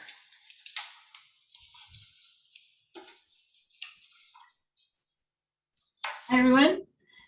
Thank you for giving me the opportunity to chat with you today. Should I just jump right in, or do we? Yeah, just go ahead and jump right in. All right. So I am seeking to add 2 full-time employees to our staff, 1 administrative support specialist and 1 autopsy assistant. So I'm going to give you a brief overview of each job and my needs assessment, and then get more into the nitty-gritty of our budget numbers. So next slide. In our office, administrative support specialists are the point of contact for everybody who calls, emails, or walks up to the office, and they triage all the requests, all the inquiries. They handle what they can, they route the rest to the appropriate work group as needed. And on top of that, for every single case we handle, they manage all the paperwork that's associated with that case. They provide information and case updates to the family members. They share information with the funeral homes for each decedent to ensure the smooth transfer of the bodies. And they enter information for each of those cases into the state electronic death registration system, which allows death certification for the individual decedent. On top of that, they also manage the billing and the bill payment for the office, and they manage the time cards and payroll for the staff here. Other general duties, there's a bunch listed here, but they include answering of all of our records requests, inventorying and ordering our office supplies, records management, archiving our files, and interacting with attorneys' offices to provide records to them for trials and to schedule trial testimony. Next slide. The office has had the same number of administrative support specialists since 2013. There's been a lot of changes since 2013. So during that time, the number of cases that we've investigated as an office has gone up by almost 70%. And that means, of course, that all the associated paperwork, the number of families and funeral homes to interact with, the number of death certificates to process, all of that has gone up concurrently. The number of homicides that have come through the office has risen by almost 20%. That means that there are more requests for trial testimony, more interactions with attorneys for scheduling.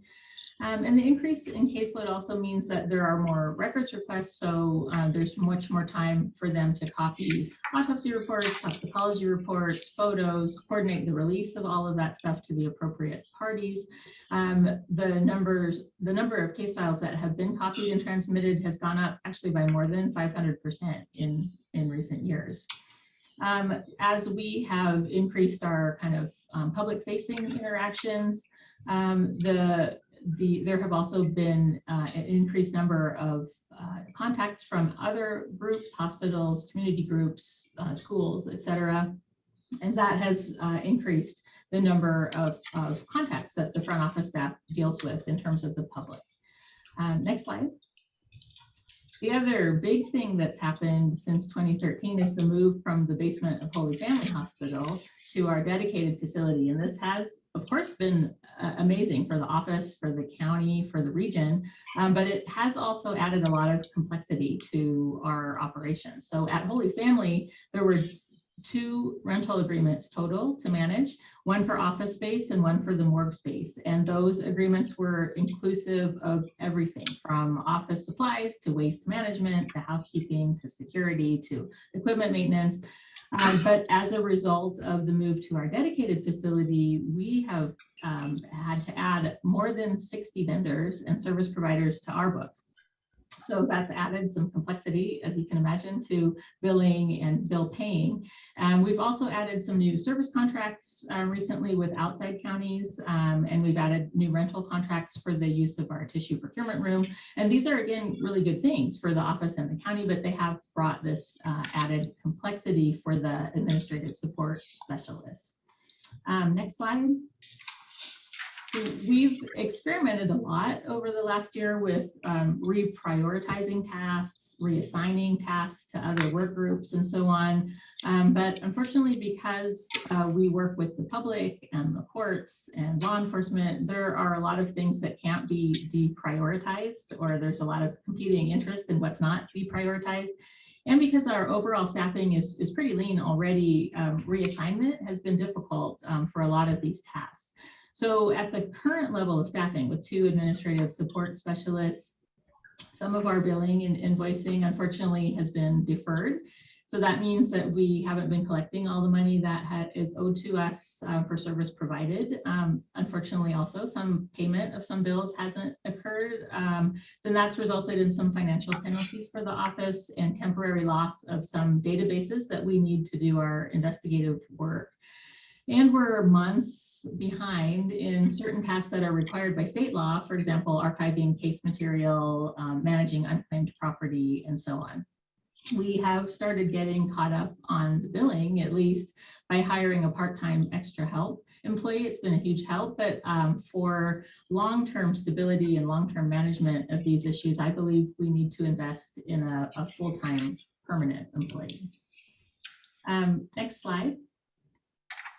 Turning now just to an overview of the autopsy assistant position, the staff in these positions support morgue operations and keep the morgue clean, stocked, and maintained so that we can continue to use it. And you can see there some of the responsibilities listed here. Obviously, the busier the morgue is, the more time they spend completing these tasks. Next slide. Over the years, we've seen a steady increase in autopsy cases, and that's been driven in large part by homicides, vehicular crashes, and of course, the drug overdoses. And a lot of people, including me, were hoping that this was maybe a temporary blip due to the pandemic, but we're now seeing that at this point, a lot of the uncertainty around the pandemic, the associated restrictions, all of that has abated, and there's still no sign that our caseload is decreasing or even leveling off for that matter. And in fact, given the steady population growth of our region and our county, I think it's safe to say that our case numbers are going to continue to increase. Next slide. Currently, we are averaging 22 autopsy cases per week. Some weeks, obviously, it's more and some less, but on average, 22 cases a week. For a straightforward case, on average, will require about 6 hours of autopsy assistant time, and that includes receiving the body from the transport agency, logging the body into the office, weighing and x-raying each body, preparing the paperwork and labels for each autopsy, assisting during the autopsy, cleaning up after the autopsy, packaging the specimens and evidence, and releasing the body to the funeral home. So for 22 cases a week, that adds up to about 132 assistant hours per week just for autopsy work alone. But we also put a lot of other tasks on them, including packaging and shipping evidence that hasn't been released at the time of the exam, shipping and delivering autopsy specimens to different laboratories around the area, or shipping them off to our private laboratory. They are tasked with deep cleaning the morgue once a week, restocking the autopsy rooms, maintaining an inventory of morgue supplies. And then two of our assistants are in represented positions, so they have some mandated breaks that occur during the week. So all of this collectively adds up to about 160 hours, assistant hours per week. So divided by 40-hour work week, that's about 4 full-time employees. We have really worked to streamline these tasks and create efficiencies where we can, but this is very physical, very technical work, and we always need to balance speed and safety, speed and accuracy because of the nature of what we're dealing with. So it's been, there's only a certain amount of streamlining that can be done. Next slide. As you might remember, 4 autopsy assistants were built into the strategic plan that I shared with you earlier this year. And I had initially thought actually that we could defer hiring the 4th assistant until 2023. However, a variety of things happened to change my mind over the course of the year. So the caseload continued to rise instead of leveling off or going down. There was an explosion of demand from our referral counties, and that I had expected that to ramp up more slowly. And we were forced into conducting a real world experiment on whether we could get by with fewer autopsy assistants when we were denied permission in June to hire a temporary fill-in for an autopsy assistant going on maternity leave. And we had been, prior to that, making things work with 3 autopsy assistants, supplemented by interns, and pulling investigators from their jobs when possible. However, when we went down to 2 assistants, things, that sort of patchwork system started falling apart a little. And being understaffed in that area led to a string of injuries among the 2 remaining assistants because they were rushing to get things done, cutting corners here and there to keep up with all the necessary tasks. Most of the injuries took the form of scalpel cuts and needle sticks, so relatively minor, but still leading to hours of lost productivity with one assistant or the other at the Ahmed clinic. Unfortunately, one of the assistants also injured his back during that time trying to move a body. He went out entirely on workers' comp leave, and that left us with 1 autopsy assistant. We had 2 summer interns that were here full time in the summer, and then the summer term ended. We do have 2 investigators who are trained in the technical aspects of autopsy. I did modify that investigator schedules to maximize their availability during the daytime for emergency backup, but that's not really a long-term solution because obviously if the investigator is in autopsy, they're not available for their primary job, which is attending death scenes and gathering information on deaths. We have reallocated as many non-technical tasks to the investigators as possible, but there's only so much they can do given their workload again. So with only 1 assistant, we've had to put the internship program on hold, unfortunately, and we've had to cut way back on doing our out-of-county work. And on some days, we actually have trouble getting all of the Spokane County cases done. So this work staffing experiment led to some bad outcomes, but it did at least answer the question of, do we need more staff in the morgue? The answer is yes. So having found that out, I would like to request permission to actually hire this 4th assistant this year in 2022, rather than waiting till 2023. Next slide. How will that affect our budget for this year? So you probably haven't forgotten that earlier this year, I also requested permission to hire a 4th forensic pathologist. So that position has already been approved, but I wanted to bring it back into this discussion just because it is part of the impact on the budget for this year. So that is in gray, kind of de-emphasized, but still present. So that position, our fourth pathologist, started in August. So from August to December, including salary and benefits, the total cost for that position in 2022 will be $89,972. If you approve of the hire of a fourth autopsy assistant also this year, then the total projected increase for the pathologist and the autopsy assistant would be $108,047 for over our planned budget for 2022. On the plus side of the ledger, we are returning about $100,000 in unused extra help allotment to the general fund. Also, unfortunately, one of the other pathologists has resigned, moved to the private sector. The silver lining, though, if there is one, is that we'll have about $78,750 in vacancy savings for the remainder of this year. Each year we do get reimbursement from the state. They reimburse 30% of each forensic pathologist salary, plus the entire cost of conducting autopsies on infants and children less than 3 years of age.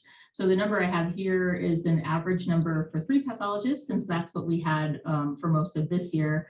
But going forward, as we get back up to 4 pathologists, that number will be higher. And during the happy time earlier this year, when we had sufficient work staffing, we billed just about $245,000 in referral county autopsy fees for that first 6 months of the year. So against the estimated $108,047 requested increase, our offsets for that would be $687,370. Next slide. Obviously, we're not hiring these people just for the remainder of 2022. So what would happen going forward? So as I mentioned, every year we do get reimbursed from the state for 30% of the pathologist salary plus the cost of conducting the pediatric autopsy. So that will continue going forward. I anticipate that as long as we can maintain adequate staffing, we'll continue doing referral autopsies each year. We've got a really good base of the counties. We're really happy with the service that we were able to provide them. They have indicated that they would continue coming here when we're able to take them back on. So I anticipate that that will continue to be the same amount or even grow going forward. On top of that, I have identified some areas where we can invest in equipment and technology that'll streamline our operations and decrease our operating budget in those areas, so we can pull from some other budget lines to offset some of these additional personnel costs. As a side note, I'm not asking for capital funding for these investments. We've managed to secure grant money for these things. So some of the major ones you can see on the table here, the purchase of a commercial washer and dryer that will enable us to bring our laundry in-house rather than paying a laundry service. The purchase of a new case management system, I had talked about that earlier this year, and a purchase of voice recognition software that will eliminate the need for a transcription service, which we use currently. And the purchase of some machines for tabletop toxicology testing. You've heard me talk about those before, the Randox machines, and that will decrease our reliance on the private lab at MS for investigating these overdose deaths. And this is a conservative estimate. I didn't want to be too optimistic, but I think it'll probably will save more than this $35,000 on the toxicology machines. So total savings for investment for those things, those will pay off in the short term. So we'll be, as soon as we get the equipment in and operational, we'll reap immediate savings for 2023 and going forward.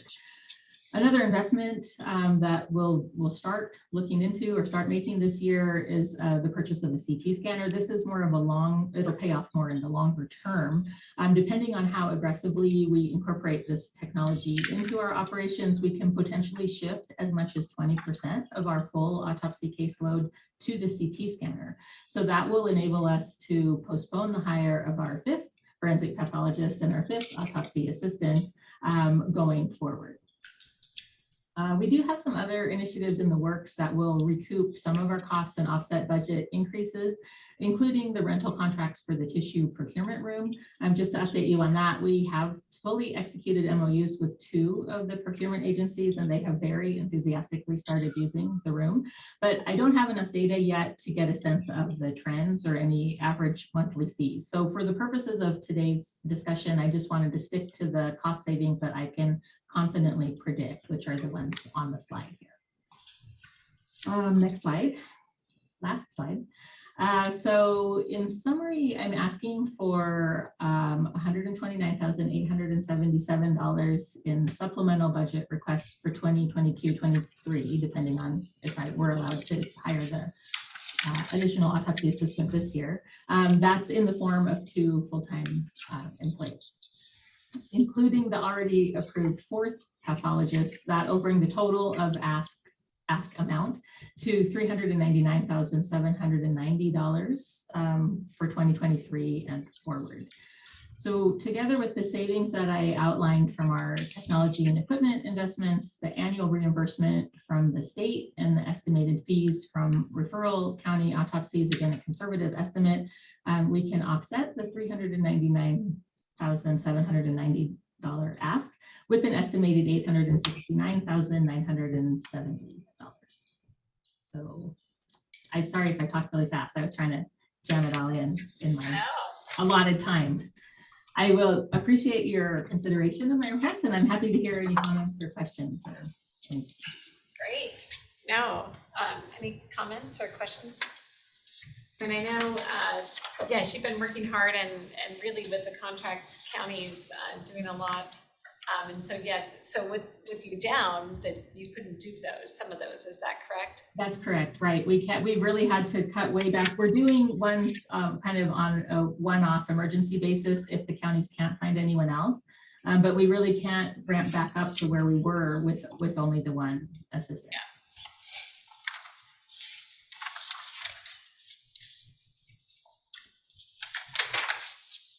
So one of the asks is sooner than later. So I don't know, are you guys going to be bringing that back to us for the request, or is this the request now? Sounds like she's making it today. I don't know what more we have to do on our team. I mean, Well, I'm sorry, I actually had talked to Mike about this, and Mike had indicated that he had talked to Scott and Ashley about it already, but I wanted to bring it before the board also, because I wasn't sure how far things had gotten. Yeah, so Mike and I have talked about it, and then our HR team has also worked with them, and so we agree that if it is something that we can fund right now, we would recommend that we do to be able to capture that next candidate. But we wanted to be respectful to the board, understanding that the ask came right about the same time that we were doing the supplemental for 2023 requests, and so I would recommend, if it was outside of the normal budget cycle, I would recommend that it would be pushed forward for an approval. But ultimately, we didn't want to jump the process, so to speak, if you guys wanted input on that. So I guess my question is then, does it just come to us as a supplemental budget amendment for 2022? It's not, we don't actually. Yeah, they won't need a budget amendment for 2022 for this autopsy assistant with vacancies and leaves and stuff. And then the extra help that Dr. Singh referred to was we had a contract to pay Dr. Akins to come in and do professional work to finish out her cases, and she decided to hand all of her cases over instead. So we have $100,000 there that will easily cover that person for the rest of this year. So we don't need the supplemental 2022. No, so 2022 should not be changing at all for their budget. Because we haven't been approving other employees during the year, have we? We've been, since our budget started, we've intentionally made sure anything that the departments are asking for are going to go through their 2023 budget process. This would be a one-off from that if there's support for doing it. But prior to the budget cycle, we did approve a handful of positions that were added headcount to the departments. But we, between our policy, Gary, Scott, and myself worked with budget, ensured that the funds were there, and that it did not require any sort of board approval because there wasn't that sort of an impact to the budget for 22. Because I guess what we're, what we're seeing is these are additional ones that are coming up for the 2023 budget. This is not for the 2023 budget, because, I mean, Dr. Singh did talk to us earlier in the year about this and all of that, and so I'm just trying to figure out if I need to, our normal process has been not, that hasn't come before us. Yeah, the only reason why we're talking about it today is we were trying to respect the timeline, right? So if Dr. Singh would have come to us in February with this, right, we wouldn't have presented it today. It would have already been incorporated into the budget for 2023, so it wouldn't be a supplemental ask. Because of the timing of all of this, it was at the same time that we were getting all of this put together during supplementals. Scott and I discussed putting it into an ask for 2023. But to Dr. Singh's point, if she can get it sooner, we have the head count, or we have the money to cover it this year, but it still would be an add to next year's budget. It's kind of twofold. Is there support for adding it into next year? And then if so, we believe there's the ability to absorb those costs without a budgetary impact in 2022. But there will be one in 23. So administratively, I'm just trying to figure out that normally this year so far in 2022, we have not had additional staff come before us for us to actually make a decision, versus if you're going to require us to make a decision at this one, then I have to open it up to public comment. Yeah, I think And this so is I'd just, rather just be consistent with what you guys have been doing in 2022. yeah, when Dr. Singh presented the additional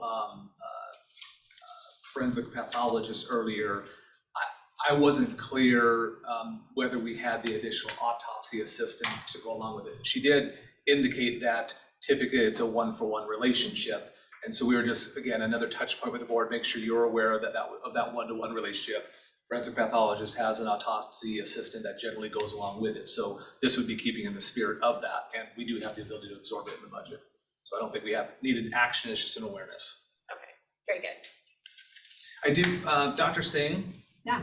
Did I read this correctly?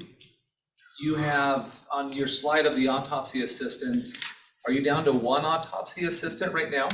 We are, yes. Yeah, we did eventually get the permission to add a temporary autopsy assistant. She has just started, so she requires training. So I could count her as an autopsy assistant probably in November if everything goes smoothly. But right now we have just the one who's doing autopsies and trying to train this person. So that's why we've had to kind of put the internship on hold and all that. There aren't enough people to handle everything. Well, it's not that they're not on the books though. So we have one person that's out on maternity leave who's an autopsy assistant. So that's why they're not here working, which is where the temporary help backfill came in.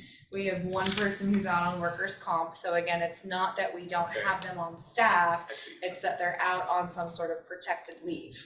Okay, thank you. Right, but the workload is. It's still the same. It's still the Yes, same. I agree. Yeah, Yes. absolutely. And the ability to recruit for this fourth position enables you to also fill in those needs right now Correct. with the And- two and- individuals who are out. Yes, and I've pre-recruited actually, so we have one of our summer interns is ready to come back whenever there's a position. She's moved her schooling to online so that she can be available for full-time work. So I'm really just kind of waiting for the nod to post and hire, really, so. All right. Great. We'll get that working forward for you, Dr. Singh. Awesome, thank you so much. Thank you. Other questions for me, or should I leave? I think we're good. All right, thank you all. Okay, so that takes us to 4 o'clock. We are right on time for scraps. And I see Kat is gonna come in. Thank you. Oh, you're welcome. I sent the scraps and vet services slides to, oh, there they are. There we go. Okay, so this is gonna be really quick. I talk fast anyway, and it's just pretty simple, what our asks are, so hopefully it won't be too much. I did want to apologize. I had the opportunity to speak with Commissioner Kearns and Commissioner CUNY at length about some of the situation at scraps. I did not get a chance to talk to Commissioner French, so I apologize for that. I'd still love to do that if we can squeeze in the time at some point. So, okay, next slide. Cute dog. So the key concerns that are going on at scraps right now, I'm just going to kind of run through these so you can kind of understand what's going on. a lot has changed since Nancy Hill and then the former director Lindsay. Very, very little transition time from, or very little notice for Lindsay's resignation. So we've been dealing with all of these issues all at once, and I just kind of want to set the backdrop. So right now, there's not a functional policy in place that's leading us. We're over capacity for a lot of reasons. That functional policy is one of them. There's a backlog for spay and neuter. Part of that is because we're over capacity. Part of it is because our veterinarian has been on maternity leave and we've been contracting veterinary services, which has not really been able to keep up with our intake. That's also due to non-functional policy because we don't actually have a capacity policy at this time. There's been an increase in surrenders for sure. As you guys understand, a lot of people adopted animals during COVID, and then when they went back to work, they decided they couldn't keep them anymore. So there's been a significant increase in animal surrenders. Customer service is an issue because is affected because of that. Right now, our largest complaint in customer service is that no one ever answers the phone. So we're going to talk about what some solutions are there. We've had a huge, and Tessa can second this, but a huge loss of revenue, significant decrease in revenue, and for, you know, from adoptions, from our fundraising. There's been no fundraising for the last 3 years. So these are a lot of what's going on. Part of it is the business model, which I've been doing a lot of research on, trying to figure out what are some nationally recognized best practices to get Scraps back into a good place. And I personally believe Scraps could be an enterprise fund if it has the right leadership and the right functional policy and business model. So not that we can fix all that here today, but just wanted to give you the background. We also are dealing with a damaged and degraded facility. This facility in 2011 was worth over $2 million. And because of the capacity and the demand and the short staffing, which we'll talk about in a minute, there's quite a bit of deep industrial cleaning needed. We've got a lack of organizational management, hopefully bringing our new director on board and looking at the leadership positions that are a deficit right now will help with that. Inventory management, a big portion of that has already been solved. Just wanted to make sure you were aware. There was a huge issue with inventory management over the summer that we've pretty much dialed in.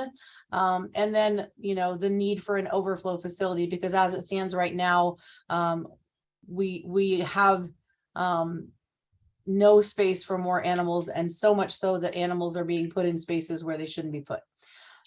Leadership and staff deficit. So there are a couple of line level leadership positions that were eliminated by the previous director that I believe we need to resurrect. Because there's just been a lot of staffing and organizational culture issues because of it, and a huge lack of community engagement and fundraising, and a significant decline in volunteers for Scraps, as well as a really, really high turnover. I'm sure Ashley can speak to amongst our shelter tech. We are pretty much getting a resignation a week, it feels like.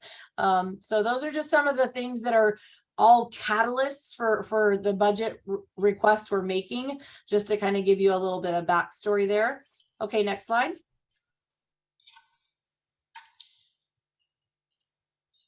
Okay, so this is the previous org chart, and this was the easiest way for me to illustrate to you what we're missing right now. So currently, obviously, the dotted line is around the regional director. We don't have the director on board.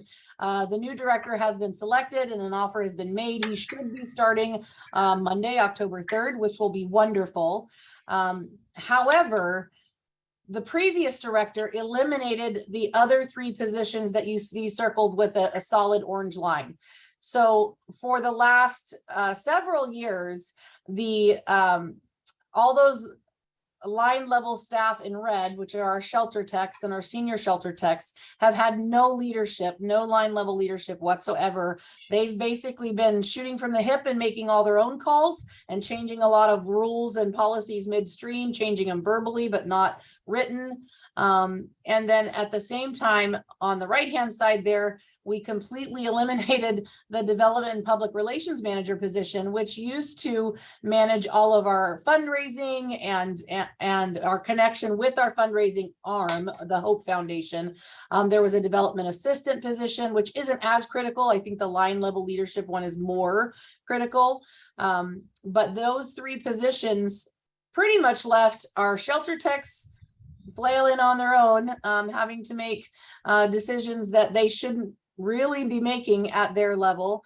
And then in addition to that, the volunteer coordinator has just been by herself. She's really a great employee. She's been working really hard, but she cannot sustain the pace that she's been trying to sustain with volunteer coordination without some leadership, without some outreach and engagement to the community to recruit more volunteers. We used to have over 1,000 volunteers at Scraps, and it's so sad now to see so very few volunteers, and most of them are getting burnt out right now because of the state of the facility and where we're at with capacity. Okay, next slide. Okay, so there's our beautiful facility. It's a little bit deceptive. Those of you who have toured it, I think probably Scott and Ashley can attest that front area looks very nice. It's the rest of the facility that we have concerns for. There's been a risk management claim that has been opened for a rodent infestation, which we're trying really hard to mitigate. But there's been some damage because of that, and there's been damage due to neglect and understaffing. So right now we're looking at, and these are projected costs. These are what we're looking at to do a true industrial cleanup.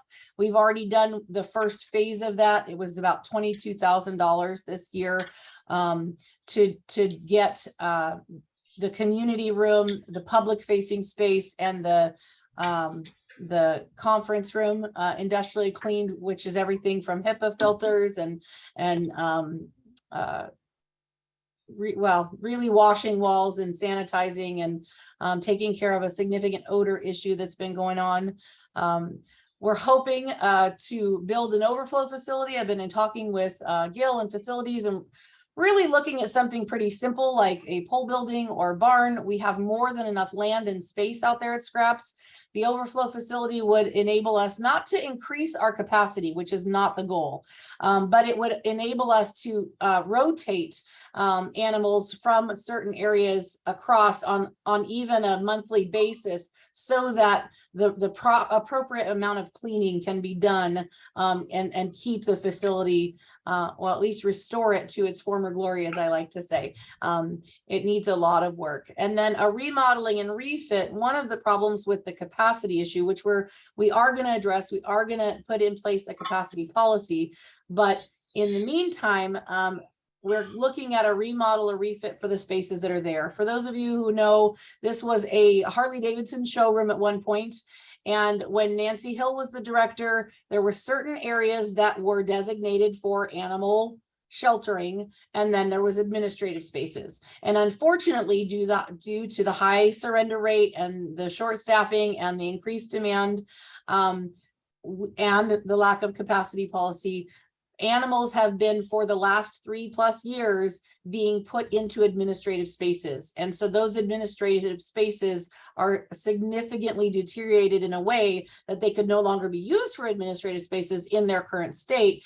In addition, it's probably not sanitary or safe and effective for them to even be used as animal spaces unless they're outfitted appropriately. Having the paneled plastic walls that are washable, and the areas that you can sanitize, the exam rooms for the animals coming in need to be sanitized. The flooring was a polished concrete floor to begin with. And it is completely stripped down to raw concrete, which is absorbing all of the toxins and smells. And so there's quite a bit of work to do there. I'm trying to keep this estimate as low as possible. I will say 2 rooms that they're actually working on right now, contracting to clean. 2 rooms was about $22,000. So that is the level of toxicity that we're removing and trying to get the place up and running in a really positive way again. So those would be one-time investments. These are investments that allow us to get the facility back into the shape it should be in. The ongoing investments, we have a huge vacancy rate right now. Right now, I think we have eight vacancies right now. We've had a ton of turnover. That's something we're going to address with workplace culture and hoping to address with positive recruitment and retention. What I would like to do is reinstate those 3 FTE positions that were on the org chart on the previous slide, so that we could increase our revenue, which is a big piece on that development arm to increase that revenue. If we are able to reinstate those positions, I'm fairly confident that our revenue can get back to where it used to be. Tessa can probably talk to you a little bit about that, maybe about where the revenue used to be and where it is now. Because of all of these issues, the capacity issues, the state of the facility, not only have we lost revenue on fundraising and development and those things, but we're not even charging for adoptions anymore because we're so over full. So we're not receiving adoption fees. Animals are leaving the facility for just the fee of licensing. So what used to be about $150 revenue is now only about $130 revenue. Or is less 100. It's only about 20,000 or $20 of revenue versus 150 per animal. So we've really lost a ton of money that used to be brought in by scraps, as well as charity fundraisers and those kind of things raised quite a bit of money. Fortunately, this year we did already work the fair and raised a good amount of donations at the fair, and worked on that community engagement and starting in a good place. The other big change is moving all of the dispatch for the animal control officers from in-house to SREC. And that is a conversation that we want to continue to have. That would be an ongoing cost, but we're hoping that it can come from the emergency 110th. We would also have a savings if we move to SREC, that we wouldn't need to do the password night service that we're currently contracting and paying for someone to answer the phones in off hours when our animal control officers are on call. So there would be some savings there too. So we're not exactly sure what that figure looks like, but we're hoping that one of the things that will also do is there are no, I should say, actual dispatch positions in scraps right now. It's an extra duty that all of the animal service representatives kind of rotate through. And so that pulls them away from when they're in dispatch, it pulls them away from any kind of customer service activity. So we have this big, beautiful counter up there, and you can see there's one person at the counter serving a person. And sometimes in the afternoon, there's 20 people in the lobby and still only one person at the counter because they've got an animal services representative up doing dispatch. So not to mention there are safety risks with having folks who are not emergency dispatched credentialed, taking pretty much emergency dispatch calls. And these are, your basic customer service representatives. They're then having to handle an emergency call. So for safety issues as well, we'd like to transfer that dispatch duty to SREC. That's an ongoing conversation. So, all right, next one. Oh, I think that's the last one, isn't it? Yeah, yeah. And then I've got just one quick slide for vet services if you're ready for that. But happy to answer any questions. Yeah, let's see if there's any other questions. I mean, I just still have my same questions, so we'll talk later. Yeah. Kat, where'd you get that 170 from? Is that just your base salary or is that loaded? Because that seems That's low loaded. for 3 positions. That's loaded. The one position was just I want to say it was the 2 positions are leadership level Oh, no, I think you're right. No, that's just base salary. You're right, because each of the leadership positions were right around 50,000. And then the other one was around 30-some thousand a year. So that would have been 130. So yeah, you're right. That's low for. I think you're looking closer to 255, 260, somewhere in there for all three. Okay. So, and when you're saying that it was savings from FTE vacancies, it really is not, because those were already eliminated. So it's still an increase to your budget. It is an increase to our budget, yes. I'm just saying if we are able to reinstate them, I think that, wait, maybe, can you show that last slide for me, Ron? Maybe I put that wrong. Oh, right, gotcha. I see what you're saying. I think I put that in the wrong spot. No, I'm more focused on the increase of revenue. We are gonna have an FTE vacancy from this year that could potentially help for next year, but it's not gonna help like ongoing forever, for sure. And then have you found, because your licensing is, you guys Lindsay contracted that out, has that provided more revenue or less revenue, or what is that contract? I'm under the impression that we're doing licensing in-house again. We weren't doing it during COVID. Right, we'd contracted with a third party to do it, and I believe earlier this year we changed vendors. Because I got my AMA license renewal from a different company this time around, and I think that transition has put a serious impact on the license revenue that we're collecting this year. Okay. It's really done. Okay, so we're still contracting it out. But yeah, I'd be curious as to what, Yeah. again, kind of as we look at what the real budgets were for the last several years, kind of what that contract revenue is for that, because we used to not do it. And then I think a couple of years ago when Lindsay started, it was after that, that we went with a company out of New York. And so then if we've changed it, I don't know. Okay, I was gonna say, I was only under the impression that we were doing it during COVID. I know we're taking licensing fees in-house, but I don't know if like the renewals and all of that are being contracted. Yeah, I think Pet Data maybe is the company. Okay. It used to be DocuPet, now maybe it's Pet Data. Is the new vendor that sends the auto renewals and stuff. Okay. I will look into that for sure. Okay, thank you. Yep. And then I think there's no other questions, so you can go ahead and move to vet services. Easy. This one's super easy. Mostly because it's within our budget. We've been underspent every year, so we're just hoping to get another veteran service officer. You can see from the bar chart there in 2017, we were serving about 1,700 veterans.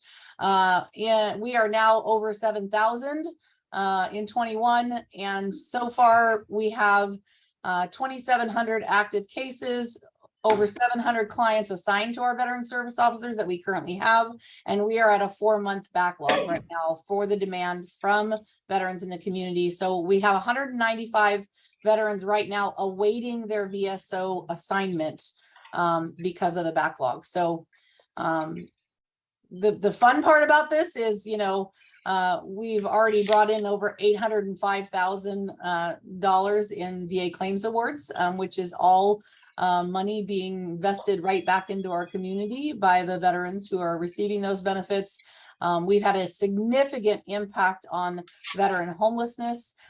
We are down 6% in veteran homelessness since it was really the only bright light in all of the point in time count this year. Is all of the other homeless numbers went up, but veteran homelessness went down.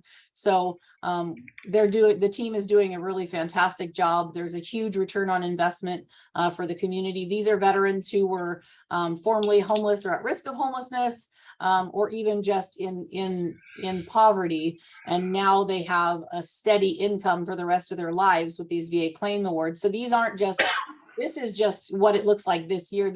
It's going to be year over year continuing to exponentially grow the financial stability amongst veterans in our community. So that's a reinvestment right back into the community. They're they're working, they're buying cars, they're buying houses, they're spending money right here in Spokane, which is just reinvesting right back.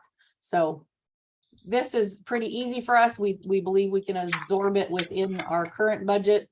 Again, we've been underspent, every year for the last 4 years. So we're hoping that this is something that's easily absorbable and shouldn't be a tough ask. And Kat, are you saying you can absorb it because of the awards you get, and so it's an offset, or help me wrap my brain around how you would absorb the head count? Within our current budget,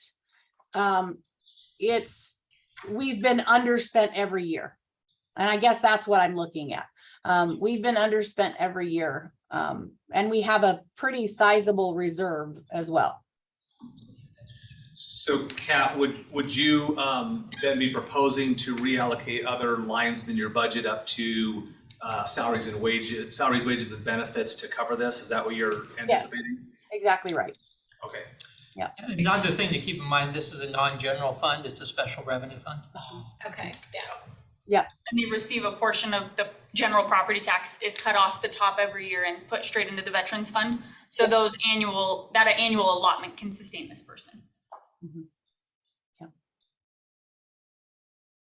Yep. That's the easy one. Scraps is the tough one. Yes. But isn't a portion of the veterans services or the operations paid for by the state as well? Doesn't the state fund some portion of the operations over there? The training and accreditation for all of our veteran service officers and the quality assurance for the veteran service officer claims is all covered by the state. But Okay. there's and just fun news, waiting on your response, Scott, but we also have a proposed contract from the state. They want to pay us $3,000 a year to utilize one of our office spaces that we have. We have a vacant office space here, and the state has proposed a contract to put a couple more state employees co-located with us here in veteran services. So that just came through, I think just a couple weeks ago.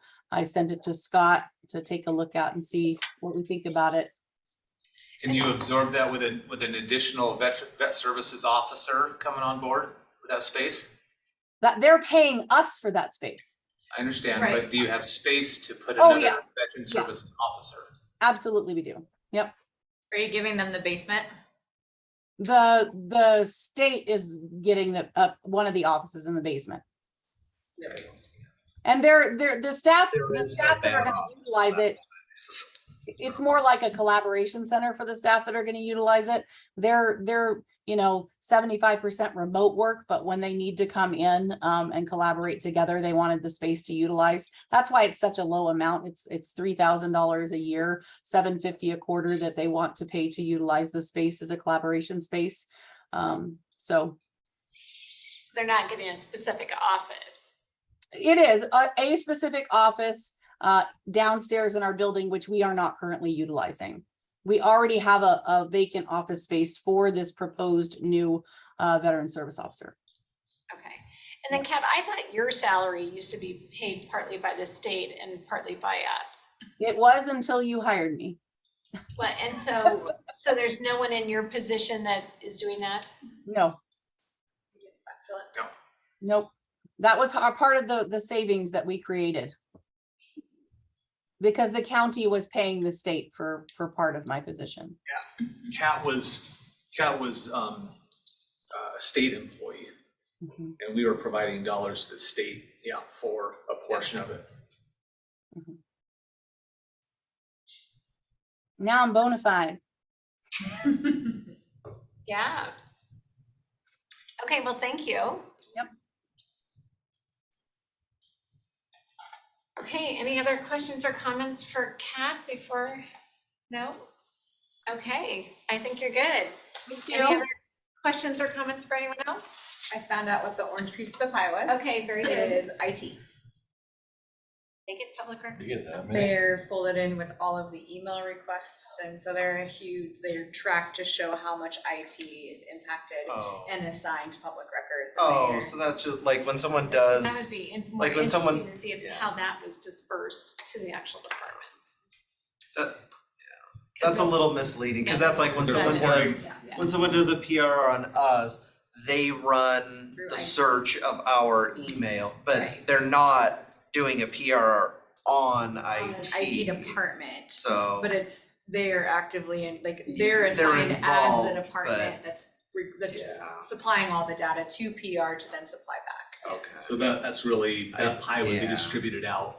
That part of the pie would be distributed out because really supporting requests that are coming in for other departments. Yes, but those other departments aren't touching that, yeah, Right. so yes. But the we request know, is but to, It's how much is, like, how much is really in the commissioners? Mhm. It's more than, Probably more than 0.58. and elections, yeah, all of those. So that, since it's such a big piece of it, it'd be interesting as to then how that is distributed. What departments are generating that piece of it? And I don't know if our system is that smart yet, but we can.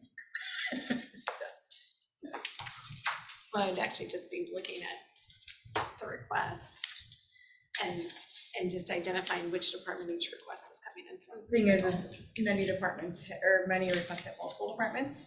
So like oftentimes in HR, it's not just HR that's pulling data, it's HR, it's prosecutor's office, elections that could all be tied to one. So essentially, I think in the system, the way it works, and I'll dig in a little more, but they assign it to like one department as the point person. And I don't know if you can allocate it out in these reports without manually having to do it. I will look at it. Be curious even just if they're only gonna allocate it to one department, just which departments it's originating from and getting allocated from, you know, just. Cause that's really the department they're going after.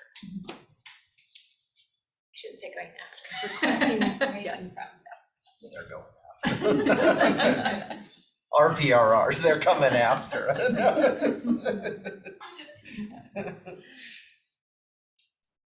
Anything else, Commissioner Fred? Okay, anything else, anyone? Do we need to take a vote on this, and what did we decide on? On to us, consent agenda. It's on Oh, the it's a consent, agenda oh, tomorrow. is it, it's consent, okay, Yeah, and that one will Okay. come through consent next week. this week. okay, yeah, okay. I'm ensuring that everyone is informed, and then having it on the consent agenda, so we're Sounds just, instead of having to open up every time for Yeah. everything, that people can write in their comments, if they would like to write in comments.